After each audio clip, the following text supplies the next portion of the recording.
ये कहानी एलन नाम की एक लड़की की है जो कि अपनी पिछली लाइफ में एक हीरो था, लेकिन वहाँ के लोग इसे एक मॉन्स्टर की तरह ट्रीट किया करते थे और उन लोगों को बचाते बचाते एक दिन इसकी मौत हो गई। और इसकी ये विश थी कि ये अगले जन्म में एक नॉर्मल इंसान बने और ये एक राजा के घर में जन्म लेता है जहाँ पर सभी लोगों के पास पावर थी सिर्फ इसको छोड़कर। और इसके डैड को ऐसा लगता था कि ये उनका नाम डुबोने वाला है, इसलिए एलन के डैड ने उसे अपने किंगडम से निकाल दिया, ये सोचकर कि उसके पास कोई भी पावर नहीं है। लेकिन असल में वो इतना ज्यादा पावरफुल है कि वो किसी को भी कुछ ही अटैक में हरा सकता है। लेकिन इस वर्ल्ड में भी इसकी लाइफ इतनी आसान नहीं होने वाली और काफी बड़े बड़े दुश्मन अभी इसका इंतजार कर रहे हैं। तो मेरे कहने पे बस इस वीडियो को 10 मिनट तक देख लो और फिर आपको पता लग जाएगा कि असली में ये एनिमे सच में काफी ज्यादा अमेजिंग है। तो अगर आप चैनल पे न्यू हो तो वीडियो को लाइक करके चैनल को सब्सक्राइब कर लो। और अब देखते हैं इस एनिमे को।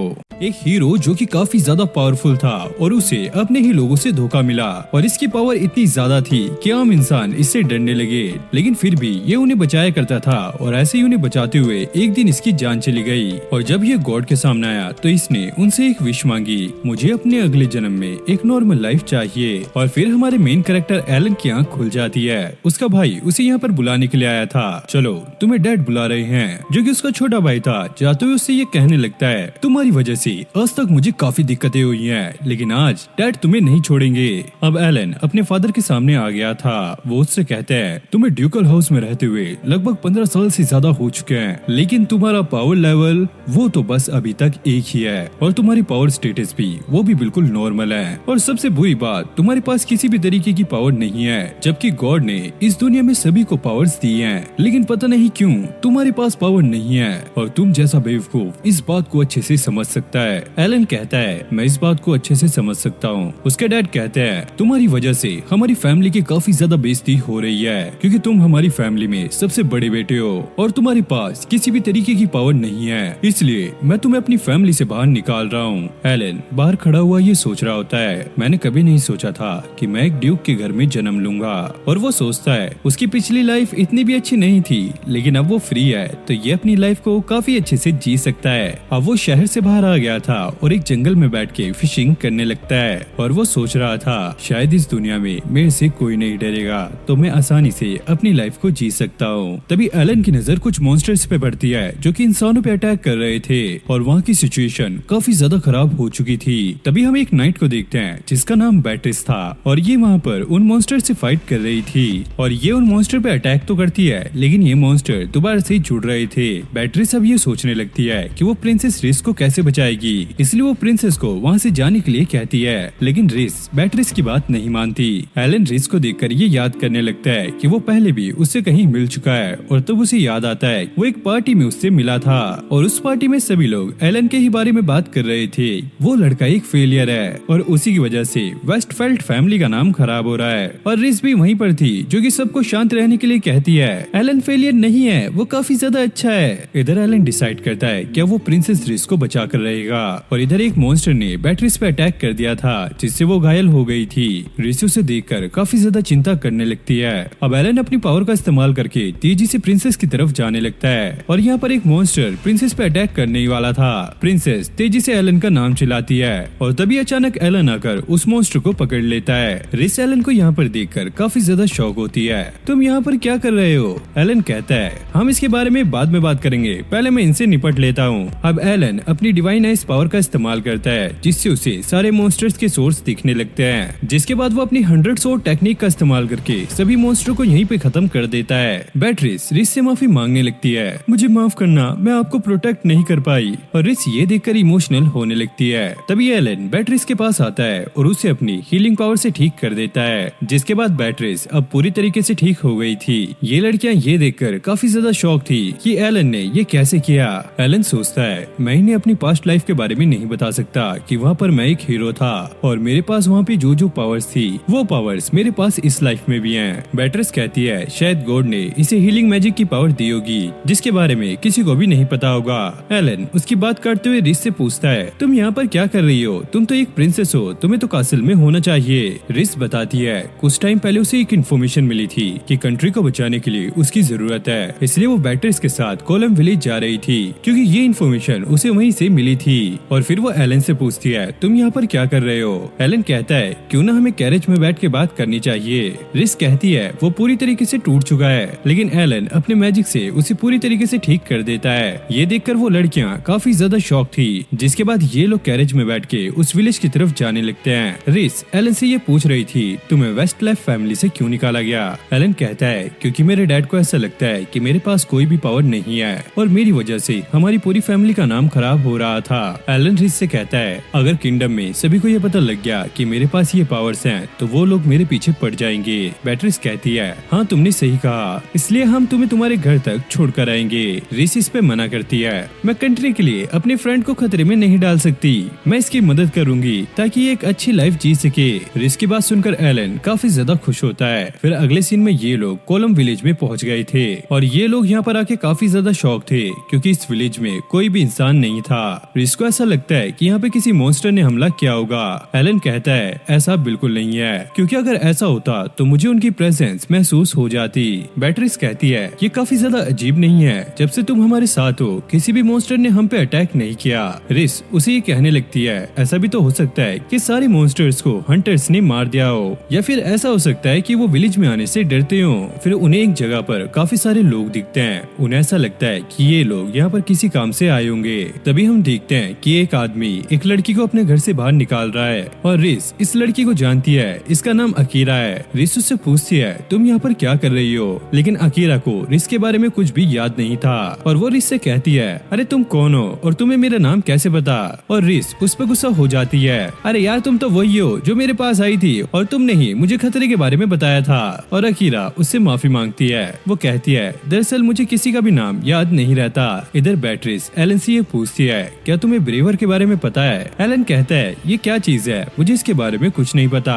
और वो उसे बताने लगती है, ब्रेवर एक तरह की पावर स्किल है जो कि गॉड सिर्फ एक ही इंसान को देता है और वो पावर काफी ज्यादा होती है और जिसको भी वो पावर मिलती है हम लोग उसे हीरो कहते हैं। रिस कहती है, अकीरा के पास भी वो पावर है और ये एक हीरो है। बेट्रिस कहती है, लेडी रिस के पास भी लाइटनिंग पावर है। एलन सोचता है, क्या ये लोग यहाँ पर हीरो को बचाने आए हैं? जिसके बाद हम देखते हैं ये एक रेस्टोरेंट में आ गए थे। अब अकीरा सबको ये बताने लगती है, वो इस विलेज से गुजर रही थी, तभी उसे एक छोटी बच्ची मिली और उसे विलेज के सभी लोगों ने ड्रैगन के पास सेक्रीफाइस करने के लिए भेजा था। और ये सुनने के बाद वो विलेज के चीफ से बात करने के लिए आई थी, लेकिन चीफ ने उसकी एक भी बात नहीं सुनी। बेट्रिस कहती है, शायद उस ड्रैगन ने विलेज के लोगों को डराया होगा। एलन कहता है, नहीं, बात कुछ और है, क्योंकि उस ड्रैगन के लिए ऐसा करना काफी ज्यादा आसान होता। मुझे तो ऐसा लग रहा है कि इस पूरे विलेज को सेक्रीफाइस करने के लिए कहा होगा। बेट्रिस कहती है, शायद यही रीजन हो सकता है कि हमें रास्ते में कोई भी मॉन्स्टर नहीं दिखे। वो सारे मॉन्स्टर ड्रैगन से डर के छुप गए होंगे। अब ये लोग पूछते हैं, वो छोटी बच्ची कहाँ पर है? अकीरा कहती है, मैं उसे एक केव में छोड़कर आई हूँ। अगर मैं उसे अपने साथ लाती तो हो सकता था मैं मुसीबत में पड़ जाती, लेकिन अब मैं खुद जा रही हूँ उस ड्रैगन को खत्म करने के लिए। एलन अकीरा से ये पूछता है, विलेज के लोगों ने तुम उस ड्रैगन को मारने के लिए नहीं कहा, तो तुम ऐसा करने क्यों जा रही हो? अकीरा कहती है, क्योंकि उस बच्ची ने मुझसे रिक्वेस्ट की थी और मुझे उसकी जान बचानी पड़ेगी। अब ये दोनों लड़कियां भी अकीरा के साथ जाने की बात करती हैं और वो एलन को थैंक्स कहती हैं क्योंकि उसने ही इनकी जान बचाई थी। एलन कहता है, क्यों ना मैं भी तुम्हारे साथ चलूं। रिस कहती है, तुम्हारे मिशन का क्या हुआ? तुमने तो एक न्यू जर्नी स्टार्ट करनी थी। एलन कहता है, वैसे तो तुमने सही कहा, लेकिन मैं अपने दोस्तों को ऐसे मुसीबत में छोड़कर नहीं जा सकता, तो मैं भी तुम्हारे साथ चलूंगा। जिसके बाद ये सभी लोग जंगल में आ गए थे। अब अकीरा सबको अपना प्लान बताने लगती है, मैं आगे से ड्रैगन के सामने जाऊंगी और तुम लोग साइड से उस पे अटैक कर देना। रिस अकीरा से ये पूछती है, क्या तुम उस लड़की के लिए उस ड्रैगन के सामने जाओगी? अकीरा कहती है, क्या तुम्हें मेरी पावर पे शक है कि मैं उस ड्रैगन के सामने नहीं जा सकती? रिस कहती है, अरे नहीं नहीं, मुझे तुम्हारी पावर पे पूरा भरोसा है। एलन अकीरा से ये कहता है, वैसे मैं भी सामने से जा सकता हूँ। अकीरा कहती है, अगर तुम सामने से जाओगे तो मुझे ऐसा फील होगा कि ड्रैगन को तुमने ही हराया है, और वैसे मुझे पता है कि तुम ऑर्डिनरी नहीं हो, तो पहले हमें मिलकर इस ड्रैगन को हराना होगा और उसके बाद हम एक बैटल करेंगे। अब अकीरा सामने से ड्रैगन से फाइट करने के लिए निकल गई थी और इन लोगों को पीछे से आने के लिए कहती है। ये लोग पहाड़ चढ़ के ऊपर जा रहे थे, तभी वहाँ पर एक धमाके की आवाज आती है और अकीरा ने ड्रैगन से फाइट करनी स्टार्ट भी कर दी है। अकीरा उस ड्रैगन पे काफी खतरनाक अटैक करती है, लेकिन इस ड्रैगन को उससे कुछ भी नहीं होता और वो ड्रैगन अकीरा का मजाक बनाने लगता है। तुम इंसान अपने आप को हीरो कहते हो, तुम्हारे अंदर बिल्कुल भी पावर नहीं है, तुम्हारे अटैक्स बिल्कुल बेकार हैं। ये सुनकर अकीरा को और भी ज्यादा गुस्सा आने लगता है और वो अपनी और भी पावर से उस पर अटैक करने लगती है, लेकिन अब भी इस ड्रैगन को कुछ नहीं होता। तभी अकीरा की नजर उस उस बच्ची पे पड़ती है जो कि उसे मिली थी। वो उससे पूछती है तुम यहाँ पर क्या कर रही हो? ड्रैगन कहता है ये तो वही बच्ची है जिसे मैंने छोड़ा था। अकीरा ये सुनकर काफी ज्यादा शॉक होती है। आखिरकार तुमने इसे क्यों छोड़ा था? ड्रैगन बताने लगता है मैंने इसे जानबूझकर छोड़ा था क्योंकि इसकी आंखों में मुझे वो डर दिखा जो कि मुझे पसंद था, क्योंकि मुझे किसी इंसान को मारने में कोई भी दिलचस्पी नहीं है। मुझे लोगों के चेहरों पर डर देखना अच्छा लगता है, जैसे कि अभी तुम्हारे फेस पर आ रहा है। इससे अकीरा को और भी ज्यादा गुस्सा आता है और वो डायरेक्ट जाके ड्रैगन पे अटैक कर देती है, लेकिन ड्रैगन उल्टा उस पर अटैक करता है और ये अटैक काफी ज्यादा खतरनाक था।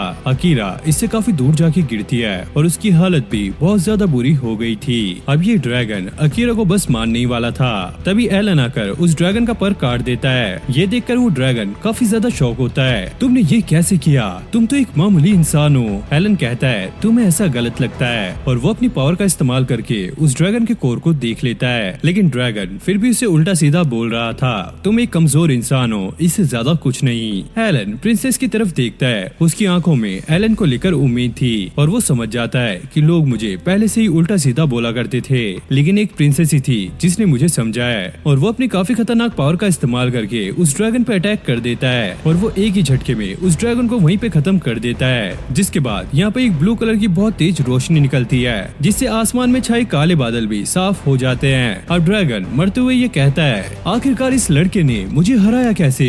मुझे उन लोगों ने ये नहीं बताया था कि इस जैसा पावरफुल इंसान भी यहाँ पर आने वाला है। अब एलन ने उस फाइट में अपनी काफी सारी पावर का इस्तेमाल किया था, जिस वजह से वो थक चुका था और अब वो जैसे ही अपनी आंखें खोलता है रिस उसके सामने बैठी होती है। एलन उनसे पूछता है बैट्रिस और अकीरा कहाँ पर है? रिस बताती है कि वो दोनों अपनी ट्रेनिंग में बिजी हैं और वो उससे कुछ कहने की ट्राई कर रही थी, लेकिन वो हिचकिचा रही थी क्योंकि एलन ने देख लिया था कि रिस के पास हीलिंग पावर है और एलन ने ये सुना था कि एक लड़की जब भी सफर में जाती है तो वो अपने हीलिंग मैजिक से अपने घायल दोस्तों की हेल्प करती है और इसलिए उसे सेंट का टाइटल दिया गया था। लेकिन एलन को ये नहीं पता था कि वो और कोई नहीं बल्कि प्रिंसेस रिस है और रिस उससे माफी मांगती है ये सीक्रेट रखने के लिए। एलन कहता है तुम मेरे लिए सेंट या कोई प्रिंसेस नहीं हो, तुम मेरी एक अच्छी दोस्त हो, और ये सुनकर रिस को अच्छा लगता है। अब अकीरा एलन को बुलाती है ताकि वो इसके साथ ट्रेनिंग कर सके। ट्रेनिंग खत्म होने के बाद ये लोग अपने अपने रास्ते जाने लगते हैं। रिस अकीरा से कहती है हम तुम्हें आगे तक लिफ्ट दे सकते हैं, लेकिन अकीरा अकेले ही अपना सफर तय करना चाहती थी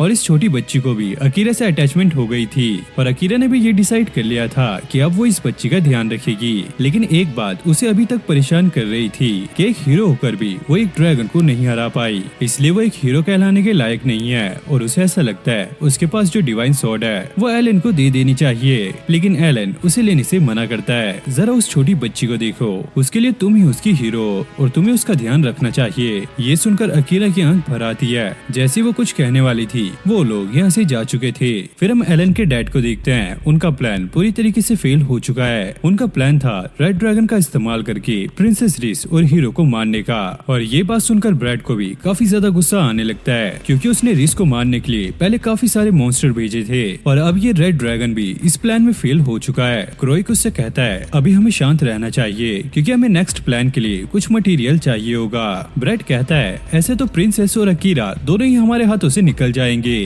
क्रोइक कहता है भले ही वो जहाँ भी जाए लेकिन रहेंगे तो वो किंगडम में ही और हमें ये मौका दोबारा से मिल जाएगा। अब क्रोइक अपने हैचमैन से उस एल्फ के बारे में पूछता है। वो इससे कहता है आप टेंशन मत लीजिए, उसका सर मैं आप तक पहुँचा दूंगा और ये गॉड और इस किंगडम से बदला लेना चाहता है, इसलिए ये सारा कुछ कर रहा है। और अपने डैड के प्लान से अनजान एलन रिस के साथ जा रहा था एक ब्लैक स्मिथ के पास क्योंकि उसकी स्वॉर्ड अब टूट चुकी है और उसे एक न्यू स्वॉर्ड चाहिए होगी। रिस एक ब्लैक स्मिथ को जानती है जो कि एक एल्फ है और वो इसके लिए काफी अच्छी स्वॉर्ड बना देगी। रिस ये स्वॉर्ड देकर एलन से माफी मांगना चाहती थी क्योंकि इनकी वजह से ये इन चीजों में फंस चुका है। उस ब्लैक स्मिथ का घर काफी ज्यादा दूर था तो इन लोगों ने डिसाइड किया कि ये एक रात यहीं पर बिताएंगे। अब रिस को काफी ज्यादा नींद आती है तो वो एलन के पास ही सो जाती है और एकदम से रिस उठ भी जाती है क्योंकि उसे काफी ज्यादा शर्म आ रही थी। बैट्रिस उसे ये कहती है एक टाइम पे एलन तुम्हारा फियांसे था तो इसमें शर्माना क्या है? एलन भी कहता है हाँ तुम आराम से सो सकती हो, लेकिन रिस को ऐसा नहीं करना था क्योंकि उसे काफी ज्यादा शर्म आ रही थी। जिसके थोड़ी देर बाद बैट्रिस और रिस दोनों ही सो जाते हैं। अब एलन ये याद करने लगता है जब वो पहली बार रिस से रॉयल बैंकेट में मिला था और रिस भी उससे जान पहचान बढ़ाना चाहती थी। एलन सोचता है ऐसा क्यों है? रिस उसे बताती है कि उन दोनों की एंगेजमेंट पक्की हो चुकी है और अगले दिन ये लोग ग्रेलम सिटी में पहुंच जाते हैं। हैं और यहाँ के लोग काफी ज्यादा अच्छे थे। और रिस बताती है कि उस ब्लैकस्मिथ का घर यहाँ से थोड़ी दूर है, लेकिन बेट्रिस को ये घर काफी ज्यादा अजीब लग रहा था क्योंकि अंदर से किसी भी हथौड़े की आवाज नहीं आ रही थी। एलन कहता है तुम लोग पीछे रुको, मैं जाके चेक करता हूँ। और वो देखता है यहाँ का दरवाजा खुला हुआ है, तो ये तीनों अंदर चले जाते हैं। अब एलन उस एल्फ की बनाई हुई चीजों को देख रहा होता है, तभी उसे रिस की घबराई हुई आवाज सुनाई देती है। जब वो उसके पास जाता है तो देखता है वो एल्फ बेहोश पड़ी हुई है। बेट्रिस उसे उठाकर कहती है चिंता मत करो, ये अभी जिंदा है और ये बस थोड़ी सी बेहोश हुई है और ये इसके लिए नॉर्मल है क्योंकि जब भी ये काम करती है तो 3-4 दिन तक ना तो ये कुछ खाती है ना ही सोती है और इस वजह से अब ये काफी ज्यादा गहरी नींद में है। रिस अपनी हीलिंग पावर का इस्तेमाल करके इसको उठा देती है। नोएल इन दोनों लड़कियों को तो पहचान जाती है, लेकिन एलन उसके लिए नया था। बेट्रिस बताती है दरअसल ये हमारा एक टेम्परेरी बॉडीगार्ड है और नोएल समझ गई थी कि इन लोगों को इसके लिए एक स्वॉर्ड चाहिए होगी और वो यहाँ पे मना करती है कि मेरे पास बिल्कुल भी टाइम नहीं है क्योंकि मेरा शेड्यूल काफी ज्यादा टाइट है। वैसे इसके पास पहले ही एक तलवार है। एलन कहता है ये मेरे से टूट चुकी है और नोएल पहचान जाती है कि ये तलवार उसी ने बनाई थी और वो अपनी अप्रेजल स्किल का इस्तेमाल करती है और वो इस तलवार को चेक करती है। उसे पता लगता है कि एलन ने इस तलवार को पूरी लिमिट तक इस्तेमाल किया है, इसलिए वो अपने मन को बदल लेती है और वो डिसाइड करती है कि वो एलन के लिए एक न्यू स्वॉर्ड बनाएगी। लेकिन इस स्वॉर्ड को बनाने से पहले नोएल एलन से पूछती है क्या तुम्हें ऐसी तलवार चलेगी जो कि डिवाइन स्वॉर्ड से भी ऊपर हो, क्योंकि डिवाइन स्वॉर्ड को सिर्फ हीरो ही चला सकते हैं। और नोएल को ऐसा लगता है कि एलन डिवाइन स्वॉर्ड से भी पावरफुल स्वॉर्ड को चला सकता है और भाई कोई भी ब्लैकस्मिथ ऐसे ही किसी के लिए डिवाइन स्वॉर्ड नहीं बनाता, क्योंकि उसे पता लग गया था कि एलन काफी ज्यादा पावरफुल है और वो आसानी से इस स्वॉर्ड को चला पाएगा, इसलिए वो एलन से इसके लिए पूछ रही थी। और इतने अच्छे ऑफर को मना ही कौन करता, तो एलन उसमें मान जाता है। जिसके बाद नोएल फिर से अपने काम पे लग जाती है और इन तीनों को यहाँ से बाहर निकाल देती है। ये लोग डिसाइड करते हैं ये पास के ही विलेज में एक होटल लेकर रुकेंगे, लेकिन इन तीनों पर कोई नजर रख रहा था और ये लड़की और कोई नहीं क्रोइक की हैचमैन की एक पार्टनर थी और इस बंदे का नाम था होरस और उसे पता लगा था कि रिस के साथ सिर्फ एक बॉडीगार्ड है। लेकिन यहाँ पर ये एलन को देखकर काफी ज्यादा शौक था और वो इसके बारे में जानना चाहता है आखिरकार ये कौन है। फिर हम उन तीनों को देखते हैं जो कि पास के एक होटल में रुके थे। इन लोगों के पास कुछ करने के लिए नहीं था, तो ये लड़कियां कहती हैं क्यों ना हम पास के एक गिल्ड में जाकर उस ड्रैगन से मिले हुए मटेरियल को बेच कर आएं। एलन उनकी बात मान जाता है और वो गिल्ड के लिए निकल जाता है। ये लड़कियां कहती हैं कि हमें मार्केट में घूमने जाना है, लेकिन इन लोगों का यहाँ पे आने का कुछ अलग ही रीजन था और वो लोग एलन को इसमें नहीं घसीटना चाहते थे। अब एलन गिल्ड में आ गया था और वो यहाँ पे रिसेप्शनिस्ट को इस ड्रैगन के मटेरियल दिखाता है। वो लड़की ये देखकर काफी ज्यादा शॉक हो जाती है और वो इसे चेक कराने के लिए गिल्ड मास्टर के पास जाती है। तभी होरस भी यहाँ पर पहुँच गया था और वो एलन से पूछताछ करने लगता है। एलन को इन पे शक ना हो तो वो उससे झूठ कहने लगता है। पहले तो वो अपनी पार्टनर और अपने आप को इंट्रोड्यूस कराता है, दरअसल हम ट्रैवलर हैं और हम एडवेंचर स्टोरीज को कवर करते हैं। होरस उससे ये पूछता है क्या तुमने अकेले उस ड्रैगन को हराया था? एलन कहता है नहीं, मेरे साथ मेरे पार्टनर्स भी थे। होरस सही गैस करता है कि उनके साथ एक हीरो भी थी और ये एलन से और कुछ पूछने ही वाले थे। तभी वो रिसेप्शनिस्ट यहाँ पे पहुँच जाती है और ये लोग यहाँ से गायब हो जाते हैं। होरस ये समझ गया था एलन क्रोइक का लड़का है, लेकिन वो इस बात को लेकर सरप्राइज था कि उसके पास कोई भी पावर नहीं है, लेकिन वो उस ड्रैगन से जिंदा बच के निकल गया। लेकिन माइलिन को ऐसा नहीं लगता, उसे एलन में कुछ गड़बड़ लगती है। अब अगले दिन ये तीनों नोएल से मिलने के लिए गए होते हैं, लेकिन नोएल दोबारा से वहाँ पे बेहोश पड़ी होती है। रिस अपनी हीलिंग मैजिक का इस्तेमाल करके उसे दोबारा से ठीक कर देती है और नोएल बताती है कि उसने एलन के लिए एक परफेक्ट स्वॉर्ड बना दी है और वो इसकी एक क्रिएटर है, तो वो इस स्वॉर्ड को इस्तेमाल होता हुआ देखना चाहती है। लेकिन रिस उसे जाने से मना करती है क्योंकि अभी भी वो काफी ज्यादा कमजोर है। और जब नोएल बिल्कुल ठीक हो जाती है तो ये लोग स्वॉर्ड को चेक करने के लिए एक जंगल में आ जाते हैं। एलन को ये बात काफी ज्यादा अजीब लगती है कि नोएल एक एल्फ होने के बावजूद भी एक ब्लैकस्मिथ है। नोएल उसे ये बताने लगती है जब वो छोटी थी तो वो अनाथ थी और उसे एक डॉर्फ ने अडॉप्ट किया था जिसका नाम वेनेसा था और वेनेसा ने कभी भी नोएल को फोर्जिंग नहीं सिखाई थी, लेकिन तब भी नोएल उसे अपना मास्टर समझा करती थी और नोएल को अपनी पर्सनल बातें बताने में थोड़ा सा अजीब लग रहा होता है, तो वो शर्माते हुए थोड़ा सा आगे निकल जाती है। एलन को वहाँ पे होरस और माइलिन मिलते हैं, लेकिन नोएल उसे बुलाती है तो ये लोग यहाँ से निकल जाते हैं। यहाँ पे कुछ तो सीक्रेट था जो कि होरस ने यहाँ पे छुपा के रखा हुआ था, तो वो अपनी पार्टनर से कहता है कि इन दोनों पे नजर रखे। अब एलन अपनी नई स्वॉर्ड का इस्तेमाल करता है कई सारे मॉन्स्टर्स को मारने के लिए। फिर नोएल उस स्वॉर्ड को लेकर उसे एनालाइज करने लगती है और वो ये देखकर काफी ज्यादा शॉक थी कि एलन ने इस स्वॉर्ड को इतने अच्छे से इस्तेमाल किया है कि ना तो इस स्वॉर्ड पे कोई स्क्रैच आया है और ना ही इसके ब्लेड डल पड़े हैं। लेकिन नोएल को एलन की और भी स्किल्स देखनी थी, तो वो जंगल में और आगे जाते हैं ताकि वो और भी बड़े मॉन्स्टर को हंट कर सके। और यहाँ पर काफी ज्यादा कोहरा होता है। एलन अपनी स्किल का इस्तेमाल करता है इस कोहरे को हटाने के लिए, लेकिन यहाँ पर एक काफी बड़ा वुल्फ मॉन्स्टर बैठा होता है। नोएल ये देखकर काफी ज्यादा डर जाती है और वो एलन से कहती है तुम कुछ भी करो लेकिन इस मॉन्स्टर को मार डालो। फिर हमें पास्ट का सीन दिखाया जाता है जहाँ पर नोएल अपनी मास्टर को रुकने के लिए कहती है, लेकिन उसकी मास्टर अपने काम में ही बिजी थी और वो लगातार तलवार बना रही थी और बिना कुछ खाए पिए ये इस काम को कर रही थी और फाइनली इसने एक स्वॉर्ड को बना लिया था। फिर हमें प्रेजेंट का सीन दिखाया जाता है। एलन नोएल से कहता है मुझे पता है तुम चाहती हो मैं इसे मार दूं, लेकिन ये अभी सो रहा है और हम पे हमला भी नहीं कर रहा है, तो ऐसे हमें किसी पे हमला नहीं करना चाहिए। और नोएल उससे कहती है मुझे इससे अपना रिवेंज लेना है क्योंकि इसने मेरे मास्टर को मारा था। और एलन कहता है मैं तुम्हारे दुख को समझ सकता हूँ, लेकिन मुझे नहीं लगता कि तुम्हारी तलवार इसको मार पाएगी। अब अगले सीन में हम एलन को देखते हैं जो कि प्रिंसेस से पूछ रहा था आखिरकार आप लोग यहाँ पर क्यों आए थे। रिस उसे ये बताने लगती है दरअसल हमारे किंगडम में एक रॉयल फैमिली का बंदा था जिसका कुछ टाइम पहले एक रहस्यमयी तरीके से मौत हो गई, बस उसका सर बचा था और हमें ऐसा लगता है कि शायद इसके पीछे एक डीमन हो सकता है, लेकिन एलन को ऐसा नहीं लगता। फिर हम होरस की पार्टनर को देखते हैं जो कि उसी वुल्फ के सामने खड़ी होती है। वो सोच रही थी आखिरकार ये एलन कितना ज्यादा पावरफुल है। अब ये लड़की होरस को आगे सारी इन्फॉर्मेशन देने लगती है और इसकी बातों से हमें ऐसा लगता है कि ये हमारे मेन कैरेक्टर को मारना नहीं चाहती। होरस कहता है तुम टेंशन मत लो, तुम्हें उसे मारना ही पड़ेगा और ये अपने मैजिक का इस्तेमाल करके इसको हिप्नोटाइज कर लेता है और इसे ऑर्डर देता है कि ये जाकर उसे मार दे। फिर हम नोएल को देखते हैं जो कि अब भी उस तलवार पे काम कर रही थी क्योंकि एलन ने उसे बता दिया था कि इसकी स्वॉर्ड में क्या क्या कमी है और वो चाहती है कि इस बार वो इस स्वॉर्ड को एक लेजेंडरी तरीके से बनाए ताकि इसमें कोई भी कमी ना रहे। और साथ ही साथ उसे अपना पास्ट भी याद आने लगता है जब उसकी मास्टर अपनी बनाई हुई तलवार से उसी वुल्फ से लड़ने के लिए जा रही थी। नोएल उन्हें रुकाने की काफी ज्यादा कोशिश करती है लेकिन वो उसकी बात नहीं सुनती और वो अपनी स्वॉर्ड से इस वुल्फ पे अटैक कर रही थी, लेकिन इस वुल्फ का बैरियर इतना ज्यादा पावरफुल था कि इसकी मास्टर की स्वॉर्ड भी यहाँ पे टूट जाती है, जिसके बाद वो वुल्फ इसकी मास्टर को इसके सामने ही कच्चा चबा जाता है और ये देखकर नोएल अपने होश खो बैठती है। अब वो वुल्फ उस पर अटैक करने ही वाला था तभी बीच में हीरो आकर उसे बचा लेता है, जिसके बाद वो हीरो इस वुल्फ से फाइट करने लगती है और वो अपनी तलवार से इस वुल्फ को चोट पहुंचाने में भी कामयाब रहती है और वो ऐसे ही इससे फाइट करती है जिसके थोड़ी देर बाद वो इसे हरा भी देती है। अब वो नोएल से आगे पूछती है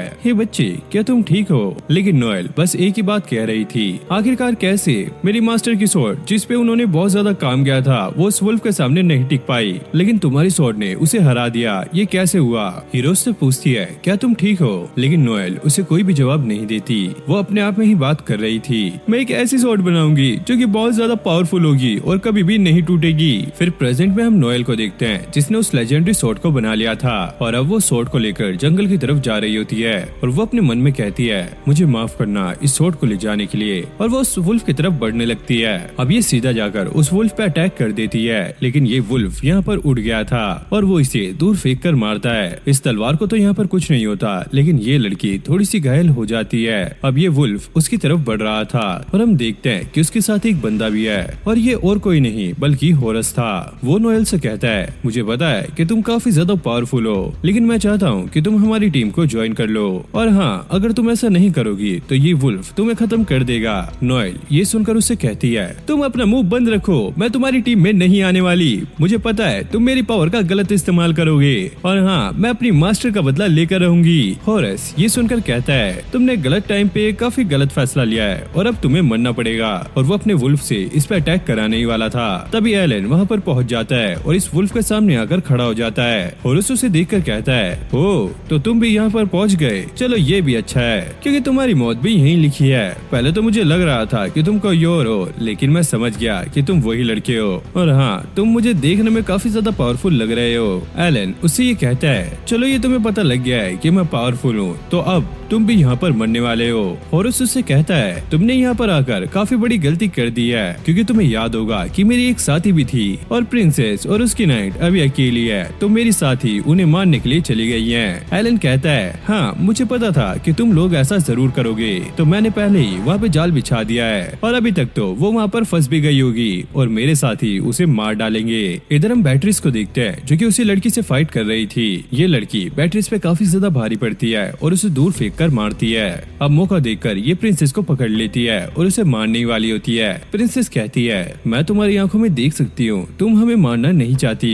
तभी बैट्रिस पीछे से आकर अपनी स्वॉर्ड से उस पर अटैक करती है और ये लड़की यहीं पर बेहोश हो जाती है। इस तरफ एलन उस वुल्फ से फाइट करने के लिए तैयार था। हॉरस उससे ये कहता है, तुम्हें क्या लगता है तुम इस बेकार सी तलवार से मेरे वुल्फ को हरा पाओगे? और वो अपने वुल्फ से एलन पे अटैक करवा देता है। एलन उस स्वॉर्ड का इस्तेमाल करते हुए एक ही झटके में उस वुल्फ का सर उसके धड़ से अलग कर देता है, क्योंकि ये स्वॉर्ड काफी ज्यादा पावरफुल थी और ये एक लेजेंडरी स्वॉर्ड है जिसे नोएल ने काफी मेहनत से बनाया था। और हॉरस ये देखकर यहाँ से दुम दबा के भाग जाता है। अब एलन ने नोएल को यहाँ पे बचा लिया था और वो उसे लेकर वापस जा रहा होता है। रास्ते में चलते चलते उसे प्रिंसेस मिलती है। प्रिंसेस एलन से पूछती है, क्या तुम लोग ठीक हो? एलन कहता है, हाँ मैं ठीक हूँ और मैंने इसे बचा लिया। फिर अगले सीन में हम हॉरस की पार्टनर को देखते हैं। इन लोगों ने इसे यहाँ पे बांध के रखा होता है। रिस उससे ये पूछती है, मुझे पता है कि तुम्हें किसी ने हिप्नोटाइज किया हुआ था और तुम अपनी मर्जी से हमें नहीं मारना चाहती थी, तो बताओ इसके पीछे कौन है, कौन हमें मरवाना चाहता है? बैट्रिस ये कहती है, हमें इसकी किसी भी बात पे विश्वास नहीं करना चाहिए क्योंकि ये प्रिंसेस को मारने आई थी।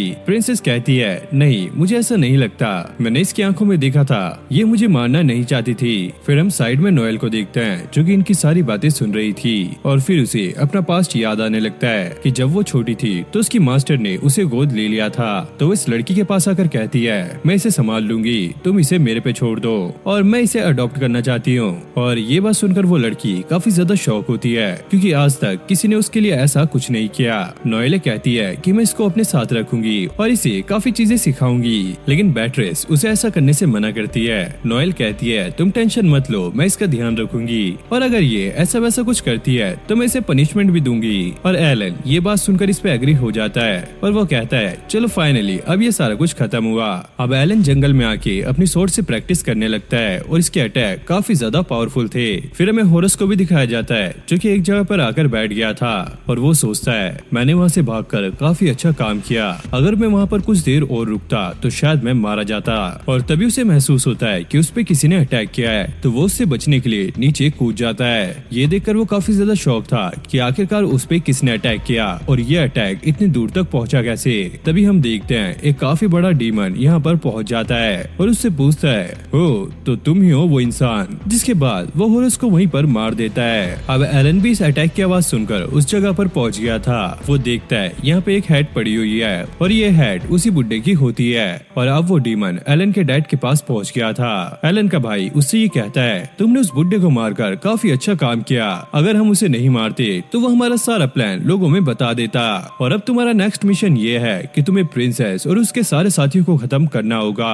फिर हमें प्रिंसेस रिस का एक पास्ट दिखाया जाता है। जब वो छोटी थी तो अपने अंकल के साथ कहीं पर जा रही थी, तभी अचानक उनके कैरेज पर कुछ मॉन्स्टर्स अटैक कर देते हैं और अंकल एल्फ्रिक उसे बचाने के लिए बाहर मॉन्स्टर से फाइट करने के लिए निकल जाते हैं। रिस ये सारा कुछ देख रही थी, तभी एक मॉन्स्टर उसके कैरेज पे अटैक कर देता है। तभी उसे बचाने के लिए उसके अंकल वहाँ पर आ जाते हैं। वो मॉन्स्टर पे अटैक तो करते हैं लेकिन उस मॉन्स्टर को ज्यादा कुछ नहीं होता और वो मॉन्स्टर उसके अंकल पे जवाबी हमला करता है, जिससे उसके अंकल काफी बुरी तरीके से घायल हो जाते हैं और मॉन्स्टर को मारने के चक्कर में अंकल नदी के अंदर गिर जाते हैं और इस तरह रिस ने अपने अंकल को खोया था।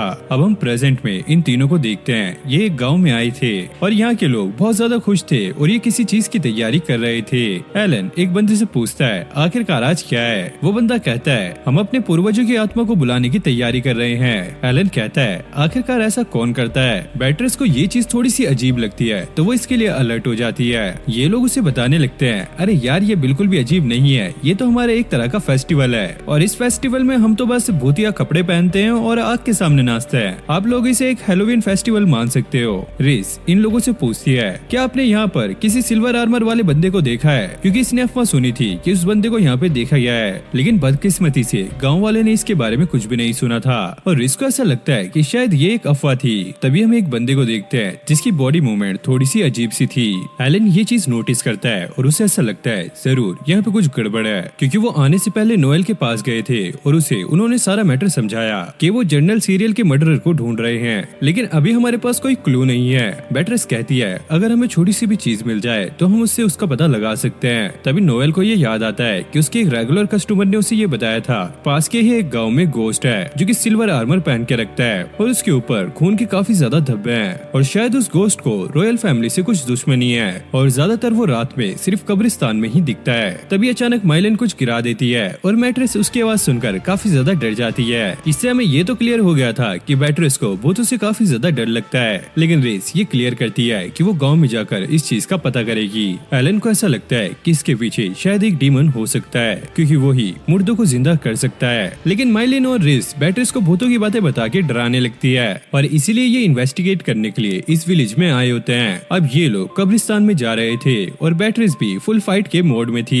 और वो अजीब सा बंदा इनका पीछा कर रहा होता है और वो बंदा इन सभी को इस विलेज के हेड के घर के पास ले जाता है और इस घर की कंडीशन देखकर ऐसा लग रहा था कि ये एक हॉन्टेड हाउस है। एलन उससे पूछता है, तुम कब्रिस्तान में क्या कर रहे थे? वो बंदा कहता है, मैं तो बस यहाँ से गुजर रहा था, मेरी नजर तुम पे पड़ी इसलिए मैं तुम्हारी मदद करने के लिए आ गया। जिसके बाद हम देखते हैं ये लोग अब घर में आ गए थे। अब विलेज हेड उन्हें बताता है, मैंने भूत वाली कोई भी अफवाह नहीं सुनी है। रिस ये सुनकर काफी ज्यादा उदास हो जाती है। वो कहता है, हमारे विलेज में अब फेस्टिवल का टाइम चल रहा है तो तुम्हें एक रात यहाँ पे रुक के जाना चाहिए। इस पर ये लोग भी मान जाते हैं। अब रिस जब सो रही होती है तो उससे दोबारा से वही सपने आने लगते हैं जहाँ पर वो अंकल एल्फ्रेड के साथ थी और ये उनके काफी ज्यादा करीब थी और वो अपने अंकल को अपने डैड जैसा समझती थी। एल्फ्रेड उसे ये बताने के लिए आया था कि वो कुछ टाइम के लिए बाहर जा रहा है और उसे अपने लोगों पे भरोसा रखना चाहिए। जितना वो उन पे भरोसा करेगी उतना ही वो उनसे कनेक्टेड रहेगी। तभी अचानक रिस की आंखें खुल जाती हैं और वो खिड़की के पास जाने लगती है और तभी उसे नीचे वही सिल्वर आर्मर वाला बंदा दिखता है। वो बंदा बिल्कुल एल्फ्रेड जैसा लग रहा होता है तो रिस उसका पीछा करने लगती है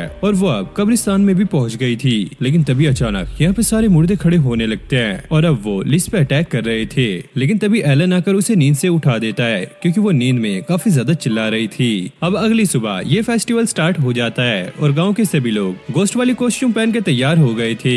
एलन उन्हें देखकर कहता है, बैटरिस तुम तो एक नाइट हो, तुम्हें ये परंपरा रुका देनी चाहिए। वो कहती है, इससे किसी को भी हार्म नहीं हो रहा है तो हम ऐसा नहीं कर सकते।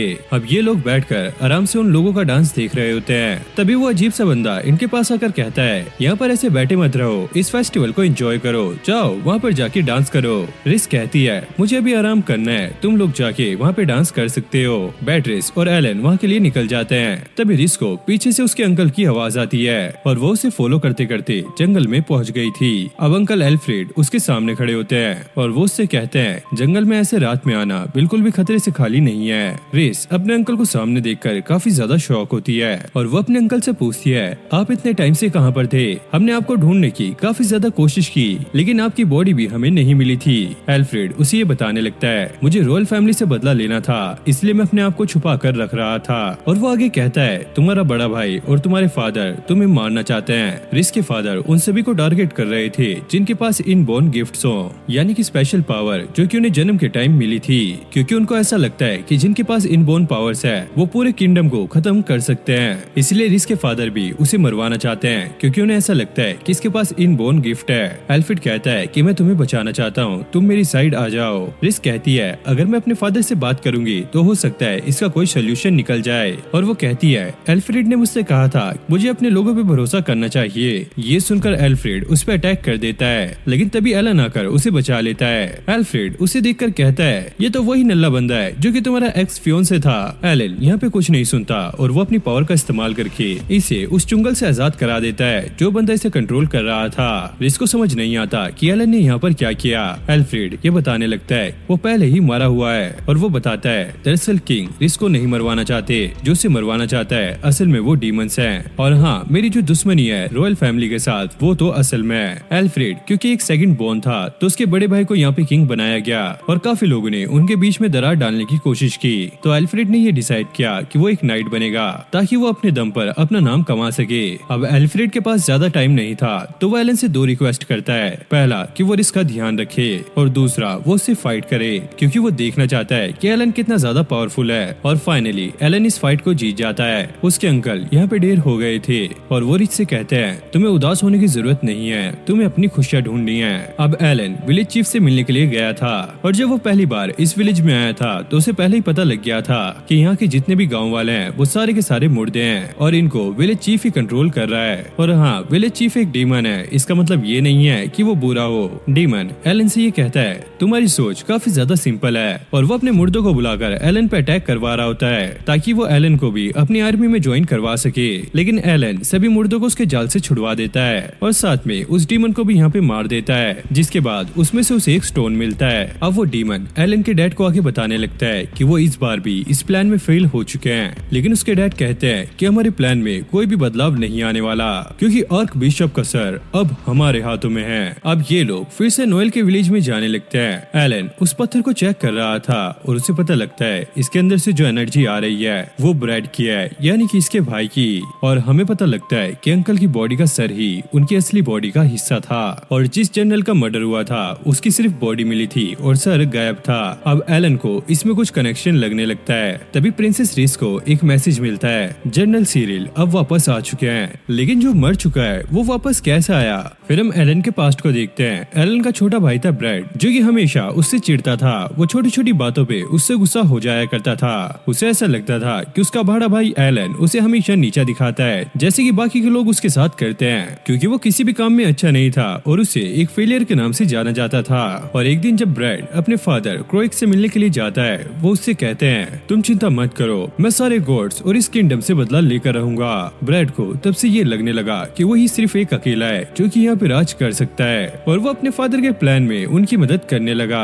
फिर हमें प्रेजेंट का सीन दिखाया जाता है, जहाँ पे ये खबर पूरे किंगडम में फैल गई थी कि जनरल सिरिल अब वापस आ चुके हैं, और लोग यही बात कर रहे थे अगर वो मारे जा चुके हैं तो वो वापस कैसे आए। अब ये बात कैप्टन एडवर्ड तक भी पहुँच गई थी। उनका असिस्टेंट उससे ये पूछता है, आपको क्या लगता है जनरल सिरिल क्या सच में वापस आ गए हैं या फिर उनके भेष में कोई बहरूपिया है। एडवर्ड कहता है, हमें इसके बारे में ज्यादा सोचने की जरूरत नहीं है, हम लोग प्रीमियम नाइट्स हैं और हमारा सिर्फ एक ही काम है, उन लोगों को रोकना जो कि इस किंगडम के लिए बुरा चाहते हैं। और अगर सच में जनरल सिरिल यहाँ पे होते तो वो भी ऐसा ही करते, तो हमें उनकी बातों को याद करके उनके नक्शे कदम पर चलना चाहिए। अब ये लोग चलते हुए एक सुनसान सी गली में आ गए थे, और यहाँ पर एक अजीब सा बंदा होता है। क्लार्क को ऐसा लगता है कि ये उन पे हमला करेगा, लेकिन एडवर्ड उसे रुका लेता है, क्योंकि ये एक आर्च बिशप है। वो बुढ़ा एडवर्ड से कहता है, मुझे तुम्हारे साथ अकेले में बात करनी है, क्योंकि ये बंदा काफी ज्यादा अथॉरिटी वाला था। तो एडवर्ड उसकी बात मान जाता है, लेकिन क्लार्क को ये बिल्कुल भी ठीक नहीं लग रहा था। एडवर्ड उससे कहता है, हमें अपने मिशन पे ध्यान देना चाहिए, और हाँ वैसे मैं कहीं घूमने नहीं जा रहा हूँ। अब आर्च बिशप उसे एक खंडर सी हवेली में ले आया था। एडवर्ड उससे ये पूछता है, तुम मुझे यहाँ पर क्यों लेकर आए हो, लेकिन आर्च बिशप उसे ये कहता हुआ यहाँ से निकल जाता है कि मेरा काम बस इतना ही था। तभी अचानक क्रोइक उस पे हमला कर देता है, लेकिन एडवर्ड भी काफी ज्यादा तेज था,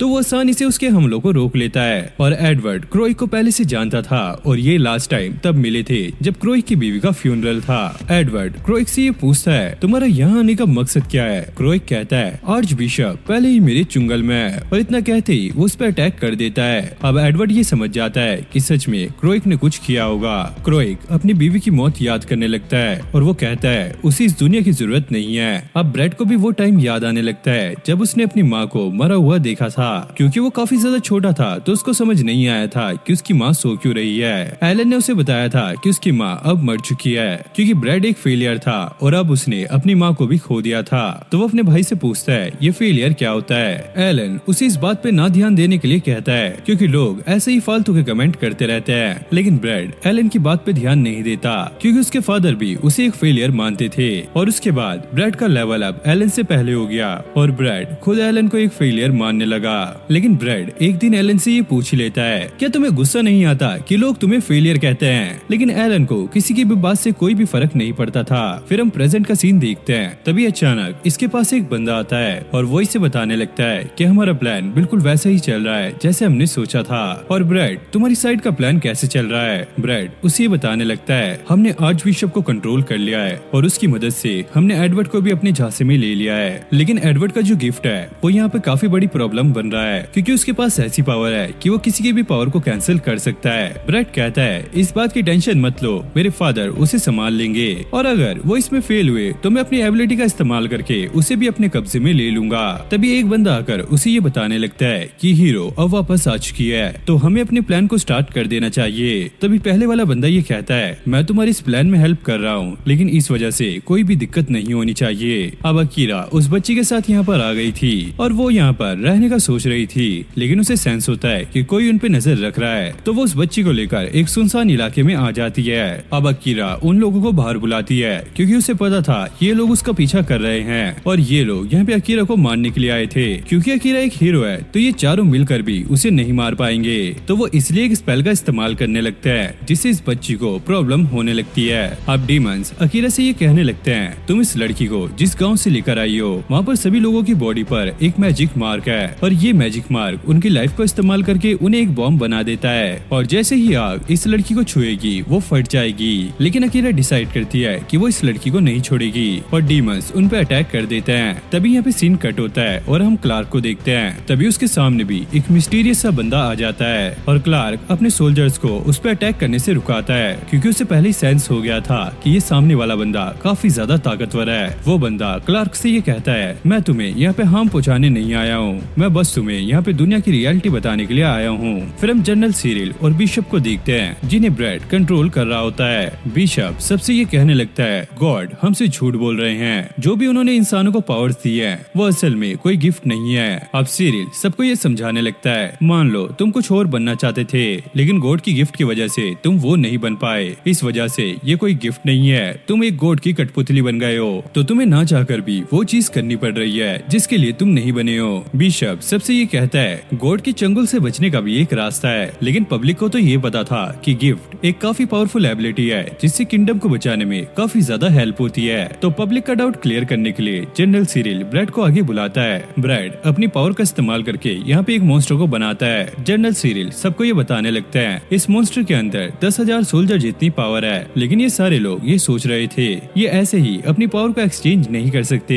ब्रैड कहता है, नहीं तुम लोग कर सकते हो, अगर तुम मेरी स्पेशल एबिलिटी मैरियोनेट का इस्तेमाल करो और इसकी जो एबिलिटी है वो दूसरों की एबिलिटी को बाहर निकाल सकती है और ये एबिलिटीज उनके गिफ्ट से काफी ज्यादा डिफरेंट होंगी। ये बात सभी लोगों को ठीक लगती है, लेकिन अगर ब्रैड मर जाएगा तो उसके जाने के बाद क्या होगा? ब्रैड कहता है, कुछ भी नहीं होगा क्योंकि हमारी साइड डीमंस हैं और लोग ये देखकर काफी ज्यादा शॉक हो जाते हैं। ब्रैड अब सबको शांत कराता है और इनसे कहता है, तुम्हें चिंता करने की जरूरत नहीं है, डीमन अब हमारे साथ हैं और इन्होंने ही हमें इन एबिलिटीज के बारे में बताया है। और ब्रैड सबसे ये कहता है, अब आप लोग डीमन के साथ काम करो और अपनी जिंदगी के साथ क्या करना है ये आप खुद डिसाइड करो और हाँ इन गिफ्ट से आजाद हो जाओ। इधर क्रोइक एडवर्ड पे भारी पड़ रहा था। एडवर्ड ये समझ जाता है ये अपनी गिफ्ट की पावर को इस्तेमाल नहीं कर रहा है बल्कि ये अपनी लेवल की पावर को इस्तेमाल कर रहा है, इसलिए क्रोइक एडवर्ड को समझाने लगता है, गिफ्ट से पावरफुल होता है लेवल, अगर उनका लेवल बढ़ेगा तो उनकी आत्मा भी काफी ज्यादा स्ट्रॉन्ग बनेगी जिससे वो सुप्रीम एग्जिस्टेंस बन सकते हैं यानी कि गॉड। फिर हम क्लार्क को देखते हैं, ये बंदा उसे वही बातें बता रहा होता है जो ब्रैड ने वहाँ पे लोगों को बताई थी, लेकिन क्लार्क ये कहता है, हम एक नाइट है और हमारा काम है इस किंगडम को बचाना।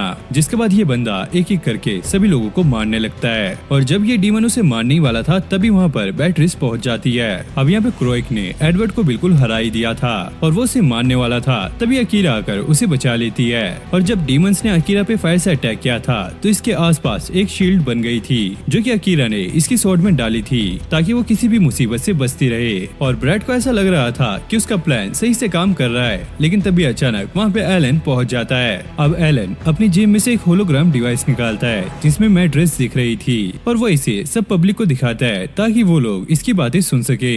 बैट्रिस उस डीमन के सामने थी जो कि उससे पूछती है, तुमने ड्यूक वेस्टफील्ड के साथ मिलकर पहले जनरल को मरवा दिया और अब तुम प्रिंसेस के पीछे हो, बताओ तुम्हारा इरादा क्या है? वहीं माइलिन भी अपने इनविजिबल मैजिक का इस्तेमाल करके ये सारा कुछ लाइव टेलीकास्ट कर रही थी। डीमन उसे मारने से पहले ये सारा कुछ बताने लगता है और वो बताता है कि हम उन लोगों को मार रहे हैं जो कि गिफ्ट के साथ पैदा हुए हैं, जैसे कि जनरल और प्रिंसेस, क्योंकि ये लोग हमारे लिए आगे प्रॉब्लम बन सकते हैं। इसलिए हमने ये डिसाइड किया कि हम लोगों के दिमाग से खेलेंगे और हम उन्हें विश्वास दिलाएंगे जिससे वो खुद ही अपने गिफ्ट को त्याग देंगे। अब एलन के लिए इतना कुछ काफी था ब्रेड का प्लान एक्सपोज करने के लिए और इतने में ब्रेड खुद ही बोल पड़ता है, तुम्हें मेरे प्लान में टांग अड़ाने की जरूरत नहीं है। और प्रिंसेस भी सभी को ये बताती है कि ब्रेड ने जो यहाँ पे मॉन्स्टर समन किया है वही मॉन्स्टर उसने प्रिंसेस को मारने के लिए भेजा था। अब ब्रेड का प्लान यहाँ पे फेल हो चुका है और वो इसका सारा इल्जाम एलन पे डालता है। अब ब्रेड अपने मैजिक का इस्तेमाल करके लोगों को कंट्रोल करने का ट्राई करता है, लेकिन एलन तभी उसके मैजिक को तोड़ देता है, जिसके बाद उसे काफी ज्यादा गुस्सा आता है और वो यहाँ पे मॉन्स्टर को आगे बुलाने लगता है, जिसके बाद सभी लोग इधर उधर भागने लगते हैं। प्रिंसेस सभी से कहती है कि तुम्हें एक सेफ एरिया में जाना चाहिए। एलन अपने आप को यहाँ पे कसूरगार ठहराता है क्योंकि उसने ब्रेड पे ध्यान नहीं दिया,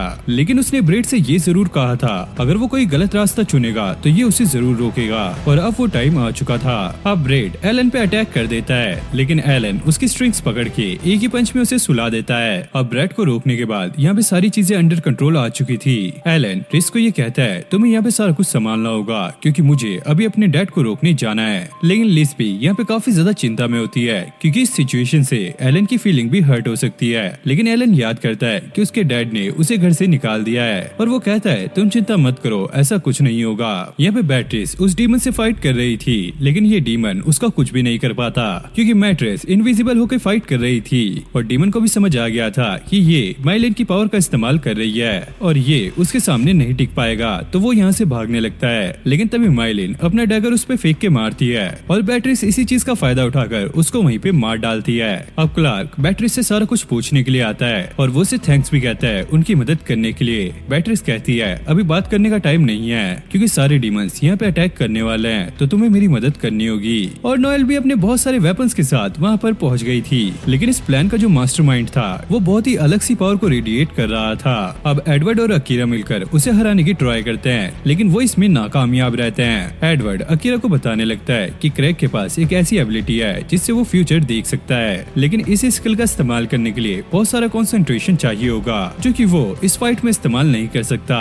एडवर्ड क्रैग से ये कहता है तुम्हारी वाइफ कभी भी ये नहीं चाहेगी कि तुम ये रास्ता अपनाओ। क्रैग ये कहता है मैंने ये पहले ही फ्यूचर देख लिया था कि मेरी वाइफ मरने वाली है और मैंने उसे बचाने के लिए काफी चीजें ट्राई भी की लेकिन वो सारी ही बेकार गई। और क्रैग को ऐसा लगता है कि ये सारी गलती गॉड्स और उनकी गिफ्ट की है क्योंकि उसकी वाइफ की जो स्पेशल पावर थी वो थी होली ग्रे या सैक्रेड मदर। इस गिफ्ट की वजह से सभी लोगों को ये यकीन था कि मारी जिसको जन्म देगी वो एक हीरो होगा, लेकिन उसने एलन को जन्म दिया जो कि एक फेलियर था। इसलिए क्रेग गुस्से में आकर सारी गिफ्ट्स को दुनिया से खत्म करना चाहता है और वो अपनी लाइफ फोर्स को भी एक्सचेंज कर लेता है ताकतवर बनने के लिए। अब अकीरा उसे रोकने के लिए उस पे लाइटनिंग पावर से अटैक करती है। एक टाइम पे दोनों की पावर बिल्कुल सेम ही लेवल पे थी लेकिन थोड़ी देर बाद क्रेग की पावर अकीरा को हरा ही देती है। अब यहाँ पे सिर्फ एडवर्ड बचा था और उसे पता था क्रेग को पावर मिलने का सोर्स है डीमंस और वो उसे कहता है अगर तुम नहीं रुके तो तुम भी यहाँ पर मारे जाओगे। लेकिन क्रेग यहाँ पे नहीं रुकता और वो एडवर्ड पे अटैक कर देता है। इस अटैक को झेलने के बाद एडवर्ड को ऐसा फील हो रहा था कि डार्कनेस उसे निगल रही है और वो क्रेग को अपनी बातों से समझाने की ट्राई करता है लेकिन क्रेग उसकी एक नहीं सुनता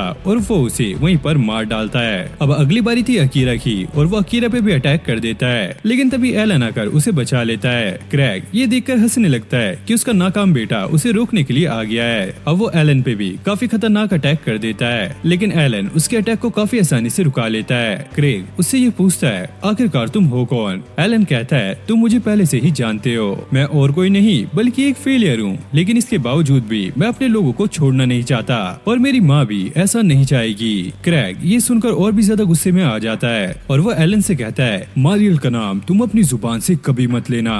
और क्रेग काफी खतरनाक अटैक एलन पे कर देता है। एलन जब इस वार को रुका रहा होता है तो वो क्रेग के अंदर का गुस्सा और नफरत को महसूस कर पा रहा होता है। लेकिन यही नहीं, क्रेग कितना ज्यादा उदास था और वो अपनी वाइफ से कितना ज्यादा प्यार करता था एलन ये भी फील कर पा रहा होता है। और ये चीज किसी की भी कमजोरी बन सकती है और ये किसी को भी बदल सकती है और एलन इस चीज को अच्छे से जानता है, इसलिए उसने डिसाइड किया था कि वो किसी भी चीज में इन्वॉल्व नहीं होगा। लेकिन कई लोग ऐसे हैं जो कि एलन पे डिपेंड करते हैं और एलन उन्हें बचाने के लिए वहाँ से निकल आया। एलन अपनी फुल पावर का इस्तेमाल करके क्रेग पे अटैक करता है लेकिन इससे उसको कुछ नहीं होता। लेकिन क्रेग जो पावर इस्तेमाल कर रहा था वो उसी से खुद को भी मार रहा था और अब आखिरी बार उसके अंदर जितनी भी पावर थी वो एक साथ उसको रिलीज कर देता है ताकि वो एक साथ सब चीजों को खत्म कर सके। लेकिन एलन क्रेग को रोकने के लिए उस मैजिक से बने हुए बवंडर में घुस जाता है। अंदर घुसने के बाद एलन क्रेग का जो मैजिक सेंटर होता है उसे ढूंढ निकालता है और उसी के साथ वहीं पर उसे खत्म कर देता है और इससे जो तबाही होने वाली थी वो भी यहाँ पे रुक जाती है। अब क्रेग भी वहाँ पे वापस आ गया था और धीरे धीरे वो राख में मिल रहा था। वो एलन से कहता है उसके नसीब में जो लिखा हुआ था वो उसने करके दिखा दिया और वो अपनी आखिरी सांसों में भी अपनी वाइफ को ही याद कर रहा था। अब थोड़े टाइम बाद एलन किंग से मिलता है क्योंकि एलन ने पूरे कैपिटल को बचाया है तो किंग उसे ड्यूक का टाइटल दे देता है। लेकिन एलन इसके लिए मना कर देता है और किंग को भी पता था कि एलन इस ऑफर को रिजेक्ट कर देगा क्योंकि उसने रिस से एलन के बारे में काफी चीजें सुनी होती हैं। एलन सोचता है कि वो ग्रेन होल दोबारा से जाएगा लेकिन उसके साथ चलने के लिए रिस भी वहाँ पर पहुँच जाती है क्योंकि जब एलन ने ड्यूक बनने के ऑफर को रिजेक्ट किया तो रिस को वो टाइटल लेना पड़ा और अब वेलफेट फैमिली की जितनी भी टेरिटरी है वो अब रिस मैनेज करेगी। और नोएल पूछती है आखिरकार बैट्रिस का क्या हुआ और वो कहती है कि बैट्रिस रॉयल फैमिली की बॉडीगार्ड है और क्योंकि अब वो रॉयल फैमिली में नहीं रही तो बैट्रिस अब उसकी बॉडीगार्ड नहीं है। और हाँ मुझे उसकी चिंता नहीं है, मुझे पता है कि वो मेरे पास आने के लिए कुछ न कुछ रास्ता रास्ता निकाल लेगी और वो वेस्टवेल टेरेटरी जाने के लिए निकल जाती है। अब हमें एक फ्लैशबैक दिखाया जाता है जहाँ पर एंजल एलन से माफी मांग रही होती है क्योंकि उनकी वजह से ही एलन एक हीरो बना था और उसे इतनी ज्यादा प्रॉब्लम और दर्द झेलना पड़ा। लेकिन एलन भी उसे कहता है कि इसमें उसकी कोई गलती नहीं है क्योंकि आज जो वो यहाँ पर है वो इसकी खुद की मर्जी थी। लेकिन एंजल एलन को देखकर काफी ज्यादा रो रही थी। अगर एलन नहीं होता तो ये अपनी एक काफी ज्यादा कीमती चीज खो बैठते।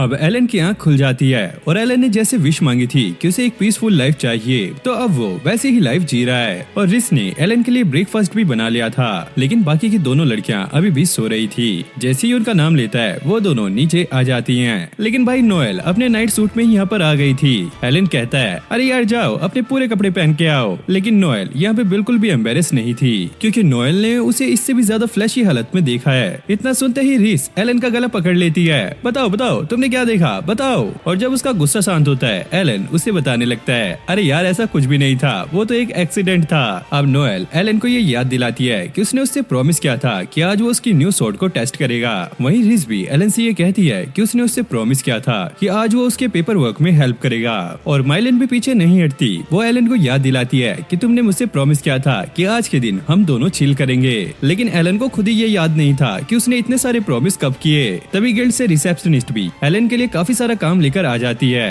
और ये लड़कियां आपस में फाइट करने लगती हैं। एलन मेरे साथ जाएगा, नहीं मेरे साथ जाएगा, अरे नहीं छोड़ो छोड़ो मेरे साथ जाएगा। और एलन भी कंफ्यूज था कि उसे क्या करना चाहिए तो वो सभी के साथ जाता है और सबकी हेल्प करके आता है। अब एलन ने ये डिसाइड किया था कि वो पूरे एम्पायर के एक सफर पे निकलेगा और उसे रास्ते में अगर कोई भी जगह अच्छी लगी तो वो वहीं पर सेटल हो जाएगा। और इस एम्पायर के सबसे करीब सिर्फ विक्टोरिया किंगडम ही था और नोएल को ये भी पता था कि उस किंगडम में बहुत सारे डोरवन स्मिथ भी रहते हैं तो इसलिए उसे भी उनसे कुछ सीखने को मिल जाएगा।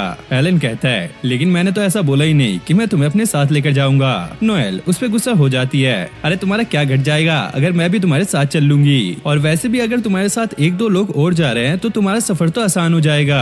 अब रिस ये सोचने लगती है कि वो यहाँ पर क्या करेगी क्योंकि उसके पास पहले ही ड्यूकल हाउस के काफी सारे ऑफिशियल काम थे। लेकिन इस लड़की के पास उसका भी सोल्यूशन था। इसने अपने सारे काम बैटरीज को सौंप दिए और खुद इन लोगों के साथ सफर पे निकल गई। वाह बेटे वाह, मौज कर दी। अब रिस ये कहती है एम्पायर काफी बड़े बड़े सपने देख रहा है कि वो अपने पूरे कॉन्टिनेंट को उसके अंडर में लाएगा और जो वेस्टवेल फैमिली है वो अपने बॉर्डर्स एम्पायर के साथ शेयर करती है। इसलिए रिस वहाँ पर जाकर उनके इंटरनल सीक्रेट्स जानना चाहती है। लेकिन एम्पायर तक पहुँचने का रास्ता बहुत ही ज्यादा उबड़ खाबड़ था। तभी एलन कैरेज को रोक देता है। ये लड़कियां पूछती है आखिरकार तुमने कैरेज को क्यों रोका, और एलन कहता है जस्ट हमारे ऊपर डेजर्ट रीपर्स हैं। और तभी वो जाके एक ही झटके में सबको खत्म कर देता है। और ऐसे ही ये लोग आगे बढ़ते रहते हैं और बॉर्डर टाउन तक पहुंच जाते हैं। भले ही ये एरिया बॉर्डर टाउन पे था लेकिन यहाँ पे चहल पहल बहुत थी। तभी एक लड़की एलन से टकरा जाती है और एलन इस लड़की को जानता है। इसका नाम है हेनरिटी और ये एक मार्की की बेटी है। और एलन पूछता है कि वो यहाँ पर क्या कर रही है, वो भी बिना किसी सिंगल सिक्योरिटी के। लेकिन भाई वो लड़की रिस को देख के काफी ज्यादा पोलाइट बन जाती है और वो इनसे पूछती है अरे तुम लोग यहाँ पर क्या कर रहे हो। और रिस शर्माते हुए ये कहती है हम तो बस यहाँ पे घूमने आए हैं। हेरिटिस ये समझ जाती है कि ये लोग झूठ बोल रहे हैं तो वो भी आगे कुछ नहीं बोलती। लेकिन वो इनको वार्न करती है कि एम्पायर एम्बर्स के साथ मिलकर कुछ प्लान कर रहे हैं जो कि कभी भी फट सकते हैं, इसलिए तुम लोगों को वापस घर चले जाना चाहिए क्योंकि एम्पायर का जो सबसे बेस्ट नाइट यूनिट है यानी कि ब्लैक वुल्फ नाइट वो अभी हलचल में है। और इन्हें वार्न कर वो यहाँ से जाने लगती है। एलन भी उसका पीछा करने लगता है क्योंकि उसे पता लग गया था कि हैनिटी एक गॉड की स्टूडेंट है। इसलिए एलन उससे पूछता है कि उसने ये वार्निंग उन्हें किस नाते दी, मार्की की डॉटर होने के नाते या फिर गॉड की स्टूडेंट। लेकिन हैनिटी कहती है ये उनकी पिछली लाइफ थी और अब वो सिर्फ हैनिटी है और कुछ नहीं। और गॉड की स्टूडेंट होने की वजह से उसके पास अपनी पुरानी पावर्स तो हैं, वो भी कुछ लिमिटेशंस के साथ। और एलन उससे पूछता है कि तुमने वापस इस दुनिया में जन्म क्यों लिया। हैनिटी शर्माते हुए ये कहती है तुम्हारी तो किस्मत में ही लिखा है कि मुसीबत तुम्हारा साथ नहीं छोड़ेगी। एलन समझ जाता है कि ये शायद उसकी परवाह करती है। लेकिन हैनिटी उसकी बात काटते हुए कहती है जाओ वापस अपने घर जाओ, मैं तुम्हें पहले ही वार्न कर रही हूँ। अब एलन उसकी बात मान के वहाँ से जाने लगता है। तभी अचानक एक जगह पे काफी बड़ा धमाका होता है तो वो वहाँ के लिए निकल जाता है। तभी उसके सामने एक आदमी हथियार लेकर आ रहा होता है। एलन जैसे ही उसे रोकता है वो आदमी वहीं पर मर जाता है। तभी वहाँ पे एक गार्ड की एंट्री होती है। उन्हें ऐसा लग रहा था कि एलन ने इस बंदे को मारा है। एलन यहाँ पे अपनी सफाई भी देता है, अरे मैंने तो बस इसे रोका था, ये तो अपने आप मर गया। और वो एलन से पूछती है तुमने अपने हथियार और गिफ्ट के बिना इसे मारा कैसे। एलन सोचता है इसे कैसे पता लगा कि मैंने अपने गिफ्ट और हथियार को यूज नहीं किया। और वो गार्ड कहती है मेरी एबिलिटी ये है है कि मैं पता लगा सकती हूँ कि कौन सा गिफ्ट कहाँ पे यूज हो रहा है, लेकिन जो डीमंस होते हैं उनकी पावर बिल्कुल सिमिलर होती है गिफ्ट के, इसलिए मैं उनकी पावर को ट्रेस नहीं कर सकती। एलन कहता है, अरे यार मैं कोई डीमन वीमन नहीं हूँ, मैंने यहाँ पे कुछ नहीं किया।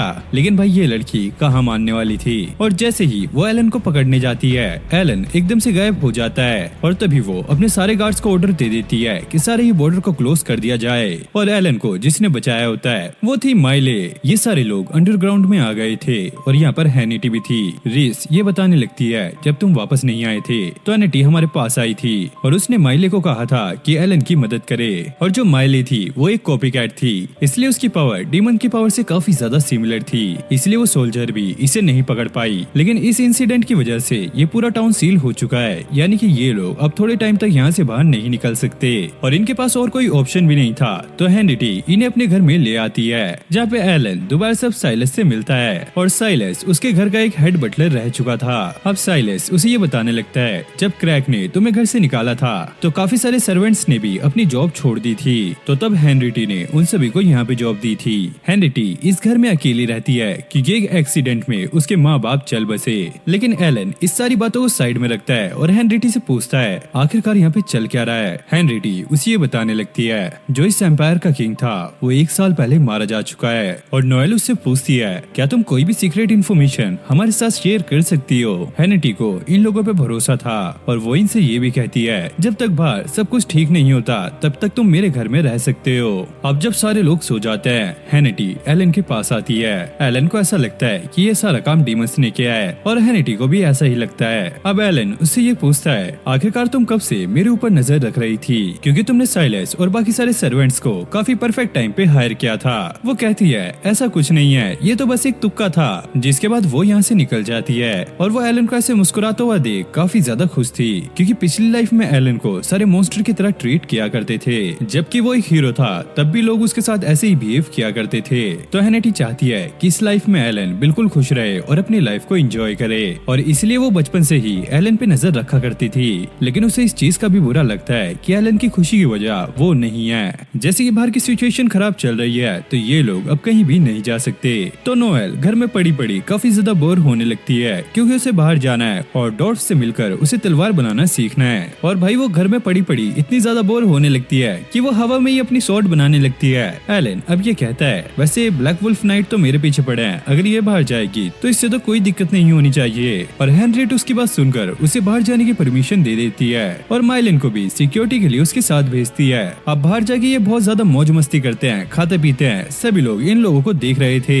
नोएल को ऐसा लगता है कि वो काफी ज्यादा खूबसूरत है, इसलिए ये लोग उसे देख रहे हैं। एक बंदा नोएल से बात करने के लिए भी आगे आता है, लेकिन माइलिन उसे डरा के यहाँ से भगा देती है। लेकिन वहाँ पे काफी सारे लोग थे जो कि नोएल से बात करना चाहते थे, इसलिए माइलिन उसे वहाँ से लेकर घर पे आ जाती है और वो ये बात अब सबको बताने लगती है। रिस ये कहती है, हाँ नोएल वैसे काफी ज्यादा क्यूट है, इसलिए उसके साथ ये हो रहा होगा। हेनरिट कहती है, सिर्फ क्यूट होना ये एक वजह नहीं है, इसकी वजह कुछ और भी हो सकती है। और वो नोएल से उसके पास्ट के बारे में पूछती है, लेकिन नोएल को उसके पास्ट के बारे में कुछ भी याद नहीं था। हेनरिट कहती है, चलो मेरे साथ चलो, मैं तुम्हें बताऊंगी। अब ये सबको बाहर ले आई थी और यहाँ पर अपने टेलीपोर्टेशन मैजिक का इस्तेमाल करती है, जिसके बाद ये एक दूसरी जगह पे पहुंच जाते हैं। हेनरिट इन्हें ये बताने लगती है, ये एल्विन फॉरेस्ट है और जो भी इस फॉरेस्ट से निकलना चाहता है ये उनकी सबकी ही मेमोरी खत्म कर देते हैं। लेकिन हेनरिट के पास यहाँ पे आने जाने की स्पेशल परमिशन है, इसलिए उसकी मेमोरी भी नहीं खत्म हुई और इसी रूल की वजह से नोएल के पास अपनी मेमोरी नहीं है। एल्विन फॉरेस्ट जो है वो एक बैरियर की मदद से छुपा हुआ है और एलन को ये बात काफी ज्यादा सरप्राइजिंग लगती है कि एल्फ लोग इतना पावरफुल बैरियर बना सकते हैं कि वो इसे सेंस नहीं कर पा रहा है। और एलन को लगता है कि जरूर इसमें हेनरिट का थोड़ा बहुत हाथ होगा।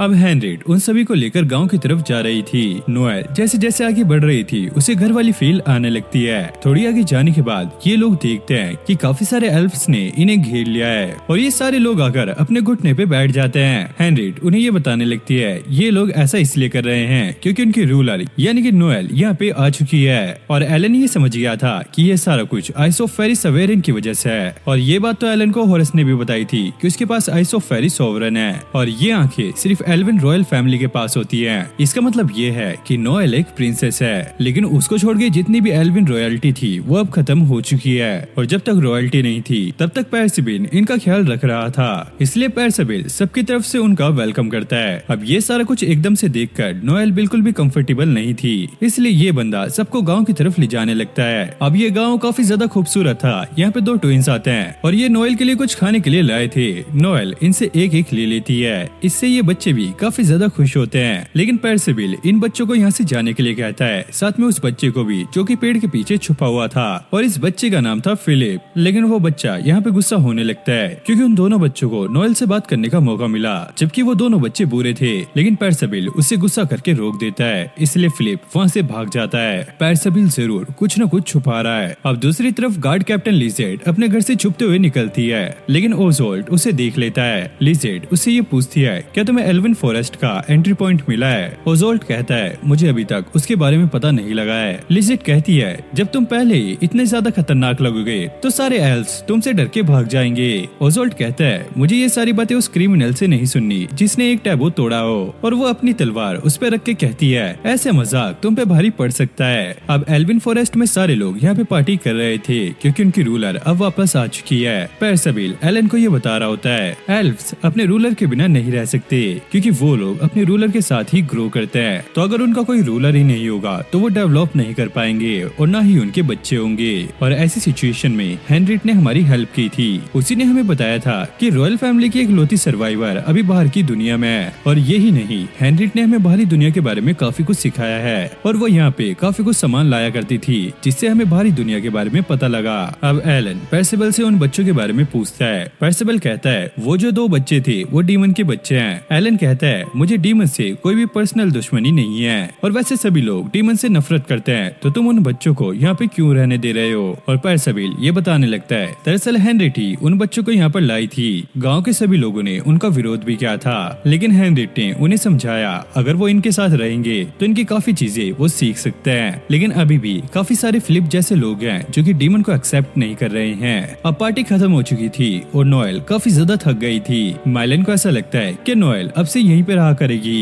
एलन सबसे ये कहता है, चलो अब बहुत देर हो चुकी, जाकर सोते हैं। लेकिन जाने से पहले नोएल हेनरिट को आंखों ही आंखों में मिलने का इशारा करता है। वहीं नोएल को समझ नहीं आ रहा था कि उसे क्या डिसीजन लेना चाहिए और उसे ये भी याद आता है उसके मास्टर की जो इच्छा थी बेस्ट तलवार बनाने की, वो तो इसने कंप्लीट कर लिया है, तो अब इसे आगे क्या करना चाहिए। और वो यही सोचते हुए अब बाहर आ गई थी। वहीं हेनरिट नोएल से मिलने के लिए आ गई थी और वो थोड़ी सी शर्मा रही होती है क्योंकि ये रात में अकेले मिल रहे हैं। और हेनरिट एलन से कहती है, प्लीज मुझे इस बात का एक्सपीरियंस नहीं है तो मेरे साथ जेंटल रहना। एलन उससे कहता है, ठीक है अब तुम यहाँ से जा सकती हो। वही हेनरिट उस पे चिल्लाने लगती है, अरे बेवकूफ, मैं तुम्हें इशारा दे रही हूँ, तुम्हें हिंट दे रही हूँ, लेकिन तुम मुझे यहाँ से जाने के लिए क्या रहे हो? अब हेनरिट काफी ज्यादा गुस्सा हो गई थी और वो एलन से कहती है, ठीक है इस बात को साइड में रखते हैं और बताओ तुमने मुझे यहाँ पे क्यों बुलाया है? एलन उससे उन डीमन बच्चों के बारे में पूछता है क्योंकि ये बात काफी कम लोग जानते हैं, तो इसलिए हेनरिट एलन को ये बताने लगती है कि जो लोग ये इच्छा रखते हैं कि सारे लोगों की मौत हो जानी चाहिए, तो ये दुनिया उनके नेगेटिव इमोशन को सेंस कर लेती है और उन्हें एक डीमन बना देती है और उनका ओरिजिन भी वहाँ से चेंज हो जाता है। अब जो उनके बच्चे होते हैं वो भी डीमंस पैदा होते हैं, लेकिन उनके बच्चों की कोई भी गलती नहीं होती, फिर भी लोग उनसे उतनी ही नफरत करते हैं जितना वो डीमन से करते हैं। और डीमंस भी अपने बच्चों को ऐसे ही छोड़ देते हैं क्योंकि अगर वो बाहर रहकर ऐसे ही दुनिया में सरवाइव कर लेते हैं तो वो बड़े होकर काफी खतरनाक डीमन बनते हैं। और हेनरिट बताती है, मुझे वो बच्चे ऐसी हालत में मिले थे जब वो मरने वाले थे, तो मेरे पास कोई भी ऑप्शन नहीं था, तो मैं उन्हें यहाँ पर ले आई। अब अगली सुबह ये सारे एक तालाब के पास आते हैं और ये ट्विंस बच्चे नोएल के लिए एक चमचमाता हुआ पत्थर लेके आते हैं और ये एक स्पिरिट स्टोन था जो कि काफी ज्यादा कीमती होता है और ये अल्केमी में यूज होता है। तभी फिलिप आकर उनसे ये स्टोन लेकर फेंक देता है क्योंकि फिलिप इन डीमन बच्चों को एक्सेप्ट नहीं कर पा रहा है। ये देखकर वो बच्चे रोने लगते हैं और खुद की गलती को इग्नोर करके फिलिप वहाँ से भागने लगता है और इससे ये पता लगता है कि एल्फ के मन में डीमंस को लेकर जो नफरत है वो काफी ज्यादा बढ़ी हुई है और ये नफरत इंसानों में भी देखी जाती है। अब हेनरिट फिलिप से बात करने के लिए आई थी।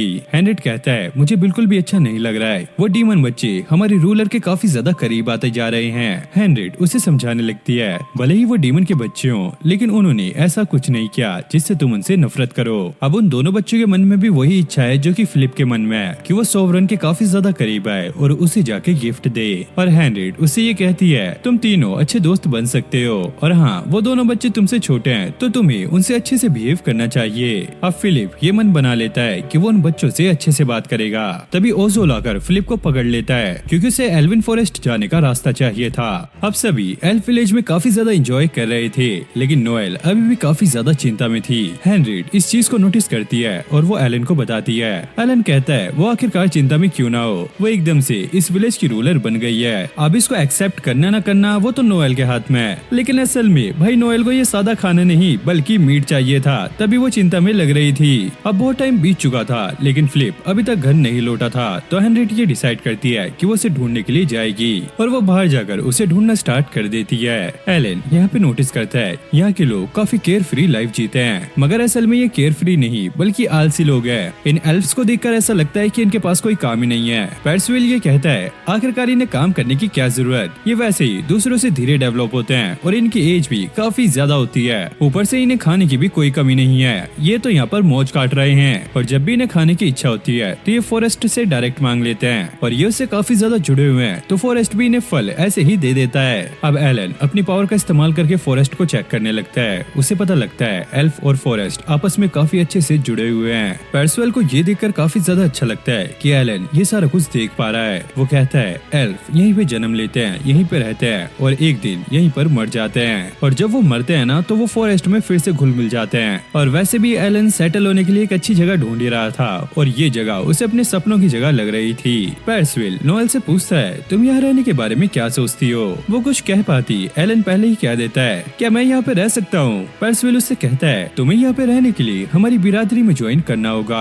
और एलन इनकी बिरादरी ज्वाइन करना चाहता था लेकिन उसे पता नहीं था कि वो कैसे ज्वाइन करे, और पेर्सवेल को भी इसके बारे में नहीं पता था क्योंकि ये डिसीजन फॉरेस्ट खुद लेता है और ये डिसीजन वो कैसे लेता है ये तो इनको भी नहीं पता और ये उनका अनब्रेकेबल रूल है। लेकिन उन डीमन बच्चों का क्या? पेर्सवेल कहता है ये रूल उन बच्चों के लिए भी है लेकिन वो बच्चे यहाँ पे बस थोड़े टाइम के लिए हैं। और एलन कहता है तो ठीक है फिर मैं भी यहाँ पे थोड़े टाइम के लिए रहूंगा। वैसे तुम्हारे लिए ये थोड़ा टाइम कितना होता है? पेर्सवेल कहता है दरअसल हमारे लिए ये थोड़ा टाइम लगभग 100 साल के करीब होता है, यानी कि भाई इंसान की पूरी लाइफ। अब तेज हवाएं चलने लगती है और फॉरेस्ट पेर्सवेल को ये बताता है कि शायद यहाँ पे कोई एंटर कर रहा है। इन लोगों को ऐसा लगता है कि कोई घुसपैठिया यहाँ पे आने की ट्राई कर रहा है। अब पेर्सवेल सबको समझाने लगता है तुम्हें टेंशन लेने की जरूरत नहीं है, दरअसल यहाँ पे आने की काफी लोगों को परमिशन है तो इसलिए वो लोग यहाँ पे आते रहते हैं। अब पेर्सवेल उस बंदे से मिलने के लिए चला गया था और ये लोग वापस घर में आ गए थे। रिस एलन से ये पूछती है क्या सच में तुम यहाँ पे रुकना चाहते हो? एलन कहता है वैसे मैं यहाँ पे रहने के बारे में सोचता रहा हूँ क्योंकि यहाँ पे रहना काफी ज्यादा कंफर्टेबल है और हाँ साथ में यहाँ पे हेनरियट भी है। और ये बात सुनकर रिस काफी ज्यादा जेलस होने लगती है, मतलब एलन हेनरियट की वजह से यहाँ पे रुक रहा है। एलन उसे समझाता है कि हमारे बीच में ऐसा कुछ नहीं है जो तुम समझ रही हो, और वो कहती है अच्छा ऐसा ही है तो वो तुम्हारी लगती क्या है जो कि तुम्हारे आसपास घूमती रहती है। अब एलन भाई उसे कैसे बताए कि वो उस लड़की को उसकी पास्ट लाइफ से जानता है, और एलन उसे ऐसा कह देता है तुम ये समझ लो कि हम दोनों एक दूसरे से जुड़े हुए हैं और हमारी किस्मत में एक दूसरे के साथ रहना लिखा है। अब रिस को ये सुनकर और भी जेलसी होने लगती है। तभी नोएल कहती है वैसे मैंने यहाँ पे रुकने का डिसाइड कर लिया है लेकिन ये डिसाइड नहीं किया कि मैं इनकी रूलर बनूंगी या फिर नहीं, और इसलिए मुझे यहाँ पे रुक के ये पता लगाना है। और रही बात मेरी स्मिथिंग और फोर्ज की, वो तो मैं यहाँ पे भी कर सकती हूँ क्योंकि यहाँ पे काफी सारे डॉट्स रहते हैं तो मैं उनसे काफी अच्छे से सीख भी सकती हूँ। अब ये बात सुनकर भाई माइलिन भी कहती है कि मैं भी यहीं पर रुकूंगी। अब सारे यहाँ पे रुक रहे थे तो रिस को भी यहीं पे रुकना था, लेकिन वो ऐसा नहीं कर पाएगी क्योंकि पहले तो वो एक प्रिंसेस है और दूसरा उसके कंधों पर वेस्टवेल फैमिली की टेरिटरी की जिम्मेदारी है। अब दूसरी तरफ हेनरियट जब अपने घर पहुंचती है तो यहाँ पे इससे मिलने के लिए कोई आया होता है और ये और कोई नहीं बल्कि ब्लैक वुल्फ नाइट की कमांडर है। लिजेट हेनरियट से ये कहती है ये तो सभी को पता है कि इस एम्पायर के राजा को किसी ने मारा है और मुझे ऐसा लगता है कि जो इसके पीछे है उसे तुम छुपा रही हो, और उसे इस पे शक इसलिए हो रहा था क्योंकि जब राजा की मौत हुई तो वो बंदा इसी एम्पायर में था और वो उसके बाद ऐसे गायब हुआ कि जैसे वो यहाँ पे कभी था ही नहीं। और लिजेट को ऐसा लगता है कि ये सारा कमाल सिर्फ हेनरियट ही कर सकती है, इसलिए उसने अपने लोगों को इसके घर में छानबीन करने के लिए लगा दिया है और अगर उन्हें यहाँ पे कोई सबूत नहीं मिला तो शायद एल्विन फॉरेस्ट में वो पक्का मिल जाएगा। और इसके लिए लिजेट ने ओजोल को पहले ही वहाँ पे भेजा था और फिलिप के सहारे वो अंदर भी आ गया था। अब पेर्सवेल ये देखने आया था कि आखिरकार यहाँ पे कौन घुसा है और वो ओसवाल्ड को देखकर काफी ज्यादा शॉक हो जाता है क्योंकि उसे पता लग गया था कि वो फिलिप के सहारे अंदर घुसा है। और हेनरियट ने पेर्सवेल को पहले ही वार्न किया था कि ब्लैक वुल्फ नाइट किसी के भी अंडर नहीं आते, सिर्फ किंग को छोड़ के, और उनके पास एक स्पेशल परमिशन रहती है अपने आप काम करने की। इसलिए पेर्सवेल अपने दिमाग को शांत रखता है। ओसवेल उसे ये कहता है मुझे ऐसा लगता है कि शायद यहाँ पे कोई क्रिमिनल छुपा हुआ है। पेर्सवेल उसे समझाने की काफी ट्राई करता है कि जैसे तुम सोच रहे हो ऐसा कुछ भी नहीं है, यहाँ पे कोई भी क्रिमिनल नहीं है। हैं, लेकिन ओसवाल्ड कहाँ उसकी बात सुनने वाला था और वो कहता है जो एक बार मैंने कह दिया बस कह दिया, यहाँ पे क्रिमिनल छुपा हुआ है तो मतलब छुपा हुआ है। तभी वो डीमन किड्स वहाँ पे पहुँच जाते हैं। ओसवाल्ड उन्हें देख के समझ जाता है, लेकिन पेट्सविल उन्हें छुपाने की ट्राई करता है और डीमंस को अपने साथ रखना ये तो एक काफी बड़ा क्राइम है, इसलिए ओसवाल्ड उन्हें सबसे पहले टारगेट करता है और यहाँ पर एक बहुत बड़ा धमाका होता है और एलन को जो स्टोन उन बच्चों ने दिए थे अब वो चमकने लगते हैं और फॉरेस्ट ने एलन को ये बता दिया था वो डीमन चाइल्ड सभी खतरे में है और ब्लैक वुल्फ नाइट यहाँ पे पहुंच चुके हैं। अब नॉयल और माइलिन उन बच्चों को बचाने के लिए निकल गई थी, लेकिन एलन को समझ नहीं आ रहा था कि वो क्या करे, क्योंकि पिछली लाइफ में जब भी वो बच्चों को बचाया करता था तो बच्चे उसकी पावर देखकर डर जाते थे और बच्चे उसे मॉन्स्टर समझा करते थे। लेकिन एलन ये डिसाइड करता है कि वो पिछली लाइफ को देखकर अभी डिसीजन नहीं ले सकता, तो इसलिए वो नॉयल के पीछे जा रहा है उन लोगों को बचाने के लिए और यहाँ पे पेट्सविल उन बच्चों को बचाने की ट्राई कर रहा होता है। लेकिन ओसवाल्ड यहाँ पे रैंडम ही अपनी पावर का इस्तेमाल कर रहा था ताकि वो उसको अपनी पावर का नमूना दिखा सके। अब ओसवाल्ड उन बच्चों को मारने ही वाला था, लेकिन तभी फिलिप बीच में आ जाता है, लेकिन ओसवाल्ड उस बच्चे को भी नहीं छोड़ने वाला था। तभी नॉयल आकर उसके सिर पर एक हथौड़ा फेंक के मारती है। अब ओसवाल्ड को ये देखकर गुस्सा आता है और वो अपनी पावर का इस्तेमाल करके नॉयल को भी मारने वाला था, लेकिन माइलिन पहले ही उसे वहाँ से हटा लेती है। अब ओसवाल्ड दोबारा से उन पर अटैक करता है, लेकिन पेट्सविल उन्हें बचाने की ट्राई कर रहा होता है, लेकिन वो इसमें नाकामयाब रहता है। अब ओसवाल्ड को मौका मिल गया था इन बच्चों को मारने का, तभी एलन आकर उन्हें बचा लेता है। अब ओसवाल्ड नॉयल को टारगेट करता है, लेकिन एलन उसके स्पेल के बीच का जो लिंक होता है उसे काट देता है और अब जब एलन को उसके सारे लिंक्स दिख रहे थे तो ओसवाल्ड का कोई भी अटैक उन पे काम नहीं करने वाला था। अब ओसवाल्ड फिर से उन पे अटैक करता है, लेकिन एलन एक बार में उसे ढेर कर देता है। अब इन लोगों ने उसे यहाँ पे पकड़ लिया था, लेकिन इनको ये पता नहीं था कि वो इससे कैसे डील करेंगे। अब ये इसके बारे में सोच ही रहे थे और तभी हेनरियट वहाँ पे पहुँच जाती है। वो इनसे कहती है तुम्हें चिंता करने की जरूरत नहीं है, अभी तक यहाँ पे जो भी हुआ वो मैं सारा कुछ हैंडल कर लूंगी। और वो इनको ये भी न्यूज देती है कि टाउन अब खुल चुका है और तुम लोग वापस से अपने घर जा सकते हो। ये बात सुनकर एलन को ऐसा लगता है कि जरूर हेनरियट कुछ न कुछ छुपा रही है, लेकिन इन लोगों की जो आजादी की कीमत थी वो हेनरियट चुका रही थी, क्योंकि उसने अपने आप को ब्लैक वुल्फ नाइट के हवाले कर दिया और पूरा ब्लेम अपने ऊपर डाल दिया कि किंग को उसने मारा था। अब ये सारे लोग अपने किंगडम जाने के लिए तैयार हो गए थे, लेकिन रिस को ऐसा लगता है कि उन्होंने अभी तक सही से हेनरियट को गुड बाय नहीं बोला। एलन कहता है हाँ तुमने सही कहा, लेकिन अगर हम उसे थैंक यू बोलते तो वो काफी ज्यादा शर्मा जाती, लेकिन कोई बात नहीं, अगली बार हम जब उसे मिलेंगे तो हम उसे थैंक्स कर देंगे। अब सारे लोग यहाँ से निकल रहे थे, तभी यहाँ पे एक लड़का आता है और वो इनसे हेल्प मांगने लगता है। एलन कहता है दरअसल हम यहाँ से इसीलिए निकल रहे हैं ताकि हम किसी भी मुसीबत में ना पड़े। जिसके बाद ये लड़का इनको अपना नाम बताता है, मेरा नाम कोर्टिस लिंक्विस्ट है और ये हेनरियट का छोटा भाई है। अब ये नाम सुनकर ये लोग इसे बोलने का मौका देते हैं। अब कर्टिस इन्हें ये बताने लगता है ब्लैक वुल्फ नाइट ने इसकी बहन को पकड़ लिया है इस चार्जेस में कि उसने ही किंग को मरवाया है। अब ये सुनकर किसी को भी यकीन नहीं आ रहा था कि हेनरियट ऐसा कर सकती है। नॉयल कहती है चाहे कुछ भी हो हमें हेनरियट को बचाना होगा। कर्टिस कहता है अगर हम एविडेंस को साबित भी कर दे तो तब भी कोई फायदा नहीं होने वाला, क्योंकि जो हायर अथॉरिटी है वो इस चीज को दबा देगी, क्योंकि जो रॉयल और नोबल फैक्शन है वो हेनरियट के खिलाफ है। अब इन लोगों को ऐसा लगता है कि जरूर ये किसी न किसी का प्लान है जो कि हेनरियट को एक दुश्मन मान रहा है और कर्टिस भी इसमें कुछ नहीं कर सकता क्योंकि उसके पास कोई भी पावर नहीं है। तभी रिस को ये याद आता है हेनरियट ने उन्हें बताया था कि वो अपने मॉम डैड की इकलौती संतान है, तो ये कर्टिस अब कहां से पैदा हो गया, लेकिन वो यहाँ पे कुछ नहीं बोलती।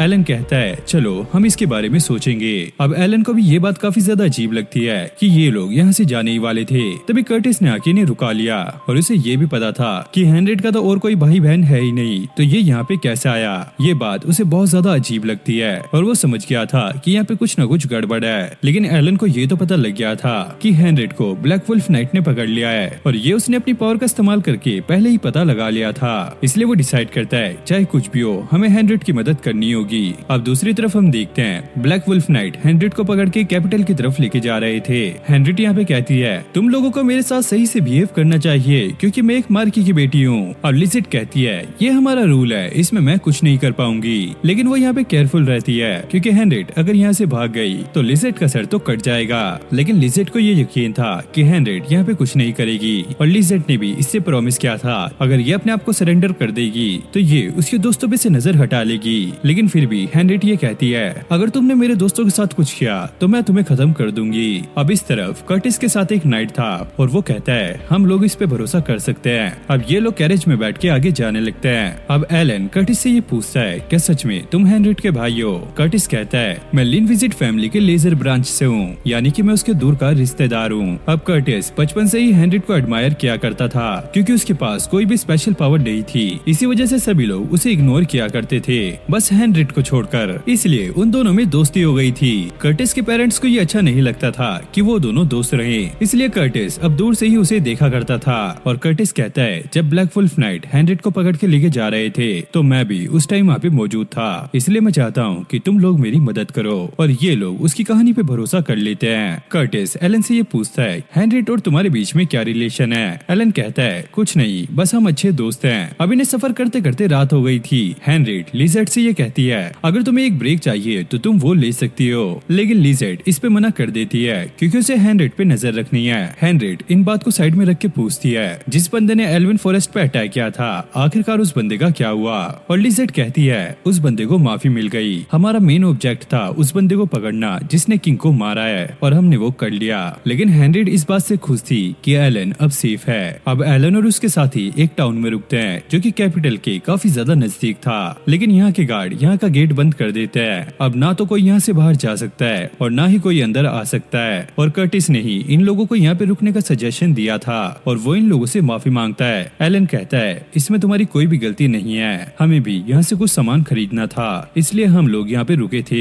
अब एलन ये समझ गया था कि इन लोगों ने गेट को यहाँ पे इसलिए बंद किया है ताकि वो हम लोगों को पकड़ सके। अब एलन दिमाग को ठंडा रख के यहाँ पे सोचने लगता है कि कैसे वो यहाँ से इन्फॉर्मेशन निकाल सकता है। कर्टिस कहता है सबसे पहले नोएल और माइलन को पीछे हटना होगा क्योंकि एम्पायर में एल्फ और एमेजोनियन काफी ज्यादा रेयर हैं और ये लोग इनकी वजह से आसानी से पकड़े जा सकते हैं। तो कर्टिस इन्हें एक होटल में ले आता है ताकि वो यहाँ पे रुक सके। वहीं एलन और रेस इन्फॉर्मेशन इकट्ठा करने के लिए गिल्ड में आ गए थे। अब कर्टिस ने यहाँ पे एक रूम ले लिया था, लेकिन नोएल इस बात की चिंता कर रही थी अगर ब्लैक वुल्फ नाइट ने यहाँ पे अटैक कर दिया तो ये लोग क्या करेंगे। कर्टिस कहता है तुम चिंता मत करो, यहाँ पे जो नाइट खड़ा है ये काफी ज्यादा भरोसेमंद बंदा है, ये तुम्हें कुछ नहीं होने देगा। लेकिन माइलन को उस पर भरोसा नहीं होता और वो उससे कहती है चलो अपना हेलमेट उतारो, और नोएल उसे मना करती है कि वो उसे परेशान ना करे। लेकिन उसके दिमाग में भी ये बात थी कि एक नाइट इतना भारी भरकम हेलमेट इतनी देर तक कैसे पहन सकता है। अब इस तरफ रिस ने कुछ लोगों की बातें सुनी होती है, उसे पता लगता है कि ब्लैक वुल्फ नाइट कुछ 6 लोगों को ढूंढ रहे हैं। इससे इन्हें कंफर्म होता है कि ये एलन और उसके साथियों को ढूंढ रहे हैं। एलन कहता है कि सबसे पहले हमें यहाँ से निकलना चाहिए, इससे पहले ब्लैक वुल्फ नाइट यहाँ तक पहुँच जाए। तभी हम देखते हैं कि ब्लैक वुल्फ नाइट भी यहाँ पर पहुँच गए थे और वो लोगों से पूछताछ करने लगते हैं। एक बंदा कहता है कि उन्हें यहाँ पे 2 लोग काफी ज्यादा अजीब लगे थे,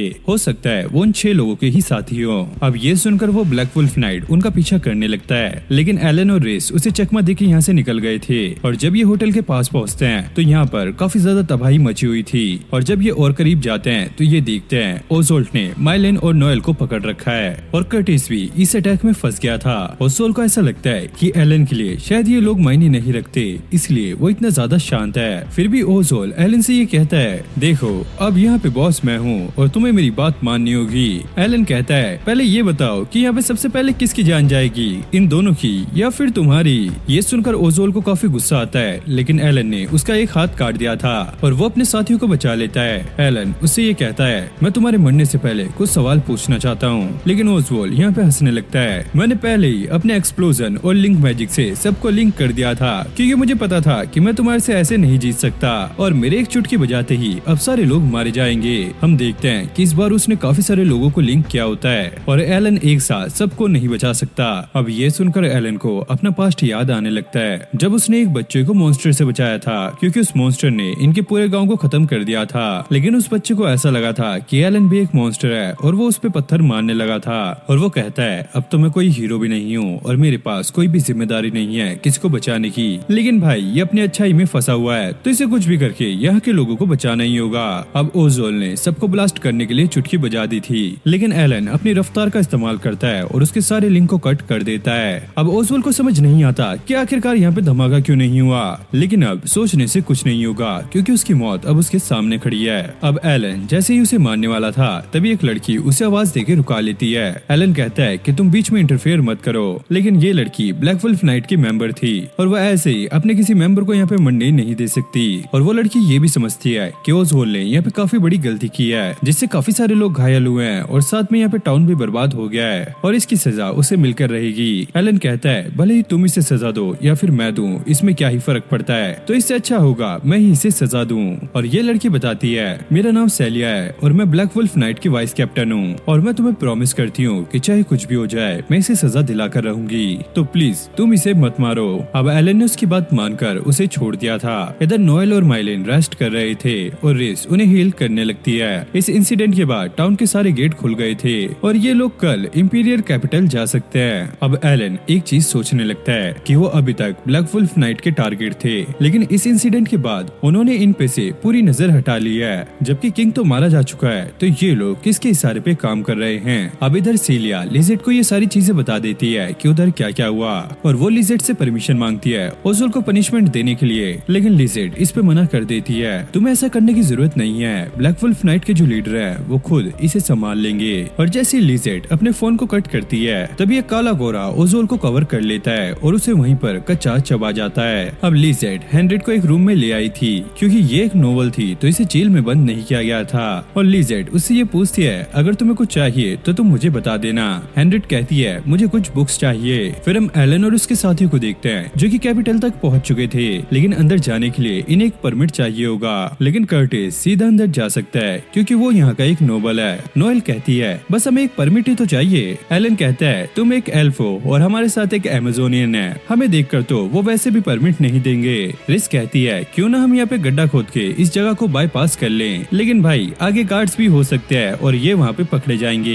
कर्टिस कहता है कि इस कैपिटल में काफी सारे टनल्स भी हैं जिनकी मदद से हम अंदर तक जा सकते हैं और इन टनल्स को यूज किए हुए काफी ज्यादा जमाना हो गया है तो कोई भी गार्ड इन पे नजर नहीं रखता। तो ये लोग सोचते हैं अब ये यही ट्राई करेंगे और इन लोगों के पास बस यही एक लौता रास्ता था और कर्टिस तो भाई गेट से ही अंदर चला गया था। अब जब ये लोग अंदर जाते हैं तो यहाँ पे गार्ड पहरा दे रहे थे। माइलिन सबको अपने मैजिक से इनविजिबल कर लेती है और इतने सारे लोगों को इनविजिबल करने में उसकी काफी ज्यादा पावर भी लग रही थी। तभी अचानक वहाँ पे लिजेट पहुँच जाती है। वो लड़कियों से कहती है कि मुझे तुमसे कुछ लेना देना नहीं है तो तुम यहाँ से जा सकती हो, मुझे बस एलन से बात करनी है। एलन भी उन लड़कियों को यहाँ से जाने के लिए कह देता है क्योंकि अगर वो यहाँ पर रहेंगी तो एलन को उन्हें भी बचाना होगा और लड़कियाँ उसकी बात मान के यहाँ से जाने लगती है। अब लिजेट भी एलन से फाइट करने के लिए तैयार हो गई थी। अब लिजेट एलन पे काफी खतरनाक अटैक करने लगती है। वहीं ये तीनों लड़कियां कर्टिस के सेफ हाउस पे पहुंच गई थी और यहाँ पे एलन आराम से लिजेट को रोक रहा था। एलन ये नोटिस करता है कि इस लड़की के पास उसे मारने के काफी ज्यादा चांस थे, लेकिन फिर भी इसने उसे नहीं मारा और एक टाइम के लिए तो लिजेट एलन को मारने के लिए सीरियस हो जाती है। लेकिन तभी उसे हेनरिट की बात याद आती है और उसे एलन के वार झेलने पड़ते हैं और इन लोगों की फाइट ऐसे ही चल रही थी। तभी हम देखते हैं कि वो टनल अब टूटने लग जाता है। रिस और बाकी लड़कियां दूर से ये सारा कुछ देख रही होती हैं। उन्हें ऐसा लगता है कि शायद एलन इसके नीचे दब के मर जाएगा, लेकिन एलन वहाँ से सही सलामत निकल गया था। कर्टिस उसे ऐसे देखकर काफी ज्यादा अजीब फेस बना रहा था और एलन भी इस चीज को नोटिस कर लेता है। कर्टिस कहता है मुझे खुशी हुई कि तुम वहाँ से सही सलामत निकल गए। एलन कहता है चलो वो तो ठीक है, लेकिन ये बताओ कि हम हेनरिट को कैसे बचाएंगे। कर्टिस कहता है अरे यार मेरे पास कोई भी प्लान नहीं है, लेकिन आज रात मैं उसे सोच लूंगा। एलन को एक बात यहाँ पे अजीब लगती है, इसलिए वो बाहर घूमने के लिए निकल जाता है और एलन अपने टेलीपोर्टेशन मैजिक का इस्तेमाल करके हेनरिट के पास पहुँच गया था और उसका प्लान था इसे बचाने का।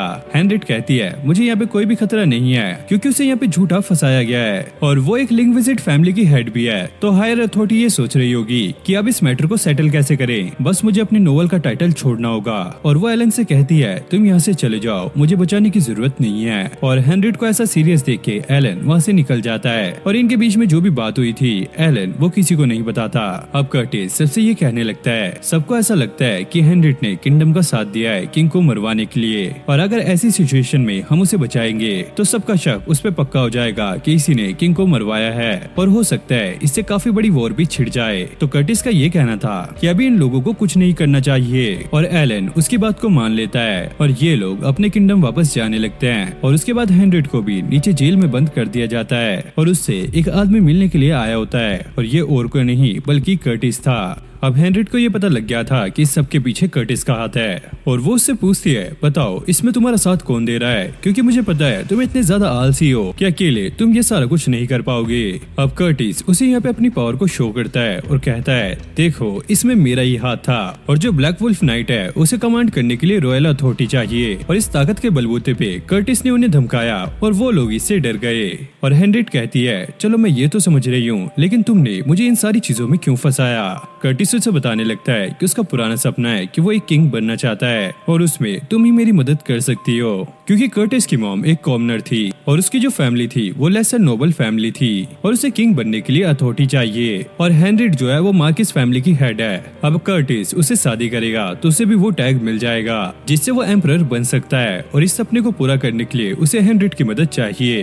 अब हेनरिट कर्टिस पे गुस्सा हो जाती है, आखिरकार तुम इतना बकवास सपना कैसे देख सकते हो, मैं इसमें तुम्हारी कोई भी हेल्प नहीं करूंगी। अब कर्टिस उसे मनाने की बहुत ज्यादा ट्राई करता है लेकिन हेनरिट उस पे नहीं मानती और वो यहाँ से उदास होकर चला जाता है। अब बाहर जाते हुए इसे लिजिट मिल जाती है। लिजिट इससे माफी मांगती है कि वो एलन को खत्म नहीं कर पाई, क्योंकि ये कर्टिस का ही प्लान था एलन को वहाँ पे भेजना ताकि ये उसे खत्म कर सके। लेकिन कर्टिस को इससे कोई भी फर्क नहीं पड़ता, क्योंकि एलन अब एम्पायर छोड़ के जा चुका है और अब वो दोबारा से वापस नहीं आएगा। और ये लोग अपने कैरेज में बैठकर जा रहे थे, तभी एलन एक ब्रेक के लिए कैरेज को रुकवाता है ताकि ये कुछ खा पी के आराम कर सके। अब लिजिट हेनरिट से मिलने आई होती है और वो उसके लिए एक किताब भी लेकर आई थी। वो हेनरिट से माफी मांगती है कि उसकी वजह से उसे जेल में सड़ना पड़ रहा है। हेनरिट कहती है तुम्हें इसकी चिंता करने की जरूरत नहीं है और तुम जो बुक अपने साथ लाई हो उसे छोड़कर यहाँ से वापस चली जाओ। और इस बुक का नाम था टेल्स ऑफ हीरो, क्योंकि उसे हीरो वाली कहानियां काफी ज्यादा पसंद थी और जब वो अपनी पिछली लाइफ में एक एंजल थी तो उसे लोगों से मिलना ज्यादा पसंद नहीं था। वह ऐसे ही हीरो वाली कहानियां पढ़ती रहती थी और उसे ऐसे हीरो वाली कहानियां पढ़ने में काफी ज्यादा मजा आया करता था। और इन सारी कहानियों में एक चीज कॉमन थी और जो उसने देखी भी थी, एंड में हीरो को मरना ही पड़ता था। क्योंकि हेनरिट एक हीरो लवर थी तो उसे ऐसे हीरो को मरते हुए देखना बिल्कुल भी अच्छा नहीं लगा करता था। तो उसने जब एलन को देखा तो उसने ये डिसाइड किया कि वो हमेशा उसे गाइड करती रहेगी। और इतना कुछ करने के बाद भी एलन की एंडिंग कहानी जैसी हुई और हेनरिट ने अब ये डिसाइड किया कि चाहे कुछ भी हो जाए लेकिन वो इस बार एलन को एक ऐसी लाइफ देगी जिसमें वो खुश रहेगा और इसके लिए वो मरने के लिए भी तैयार थी। अब कर्टिस दोबारा से उसके पास आता है उसे मनाने के लिए और हेनरिट भी अब दोबारा से उसे मना कर रही थी। कर्टिस उसे धमकी देने लगता है अगर तुम मेरी बात नहीं मानोगी तो मैं तुम्हें मार डालूंगा। और वो उससे कहती है अगर तुम्हें मेरी इतनी ही परवाह थी तो तुम मुझे ऐसे फंसाते नहीं और मैं मरना पसंद करूंगी ना कि तुम्हारी हेल्प करना।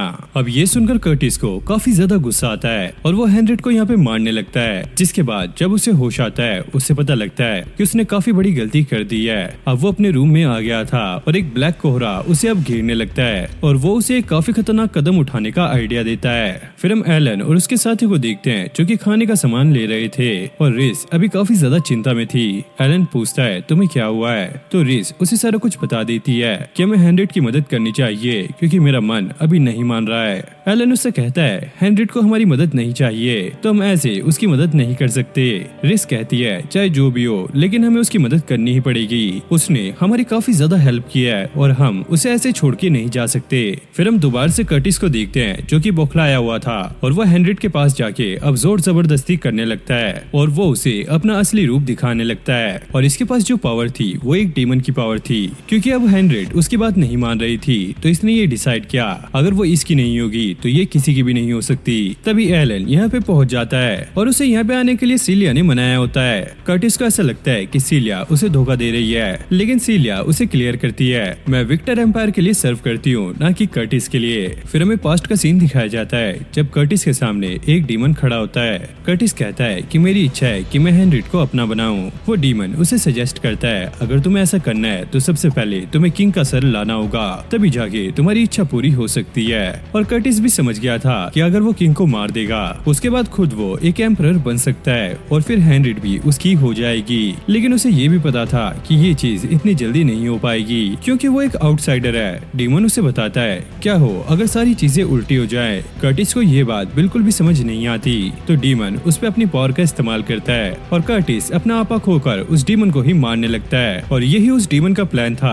ताकि वो कर्टिस पे पूरा कंट्रोल पा सके। अब प्रेजेंट में कर्टिस यहाँ पे तबाही मचाने लगता है। एलन और सीलिया उससे काफी आसानी से बच रहे थे और तभी अचानक वो सीलिया पे एक अटैक कर भी देता है। और हेनरिट को ये बात काफी ज्यादा अजीब लगती है कि कर्टिस एक किंग बनने के लिए ये सब कुछ कर रहा है। और एलन भी ये सोचता है मुझे तो लगा था हेनरिट को ये पहले ही पता होगा, लेकिन हाँ जैसी वो है उससे ये एक्सपेक्ट किया जा सकता है। जिसके बाद एलन और कर्टिस आपस में फाइट करने लगते हैं और एलन उसे काफी आसानी से पछाड़ देता है। कर्टिस को ये बिल्कुल भी अच्छा नहीं लग रहा था कि एलन उसके प्लान में घुस रहा है। अब एलन को ये समझ नहीं आता कि कर्टिस एलन की जान के पीछे क्यों पड़ा हुआ है और फिर धीरे धीरे उसे ये समझ आने लगता है कि कर्टिस असल में किंग नहीं बनना चाहता बल्कि उसे तो हेनरिट चाहिए। अब कर्टिस को ये रियलाइज होने लगता है कि उसने अभी तक काफी बड़ी गलती कर दी है। हेनरियट उससे आके माफी मांगती है कि जैसा वो चाहता है वो ऐसा नहीं कर सकती और कर्टिस फिर से अपना आपा खोने लगता है। वो कहता है जब तक एलन बीच में है वो कभी भी उसकी नहीं हो सकती, तो इसलिए वो सबसे पहले एलन को मारेगा। एलन कर्टिस को वार्न करता है कि अभी भी टाइम है, वो उस पावर को छोड़ सकता है। लेकिन भाई कर्टिस हेनरियट को पाने के लिए पावर में अंधा हो गया था, तो एलन भी अब उससे फाइट करने के लिए तैयार था और कर्टिस इस बार उस पर भारी पड़ने लगता है। तो लिजेट भी उसकी मदद करने के लिए वहाँ पर आ गई थी। कर्टिस लिजेट से कहता है अगर तुम मेरे खिलाफ जाओगी तो तुम्हारा काफी बुरा हाल होने वाला है। लेकिन भाई लिजेट को इससे कोई भी फर्क नहीं पड़ता, उसे पता था ये हारने वाला है, तो वो इसलिए अपना हाथ साफ करने के लिए आ गई थी। अब ये सुनकर कर्टिस काफी ज्यादा गुस्से में आ जाता है और वो इनसे कहता है ठीक है, अगर तुम ऐसा ही चाहते हो तो मैं सबको ही खत्म कर दूंगा। और इस बात के चक्कर में उसने ये नोटिस नहीं किया था कि हेनरियट उसके आसपास नहीं है और अब एलन को भी अपनी पूरी पावर इस्तेमाल करने का मौका मिल गया था। तो वो अपनी वर्ल्ड एंड अल्टीमेट स्किल का इस्तेमाल करता है इस डीमन को खत्म करने के लिए और जैसे वो उस डीमन पे अटैक करता है तो अगले पल वो कर्टिस के सामने होता है। कर्टिस उसे देखकर कहता है तुम्हारे पास जितनी पावर है तुम आसानी से एक किंग बन सकते हो।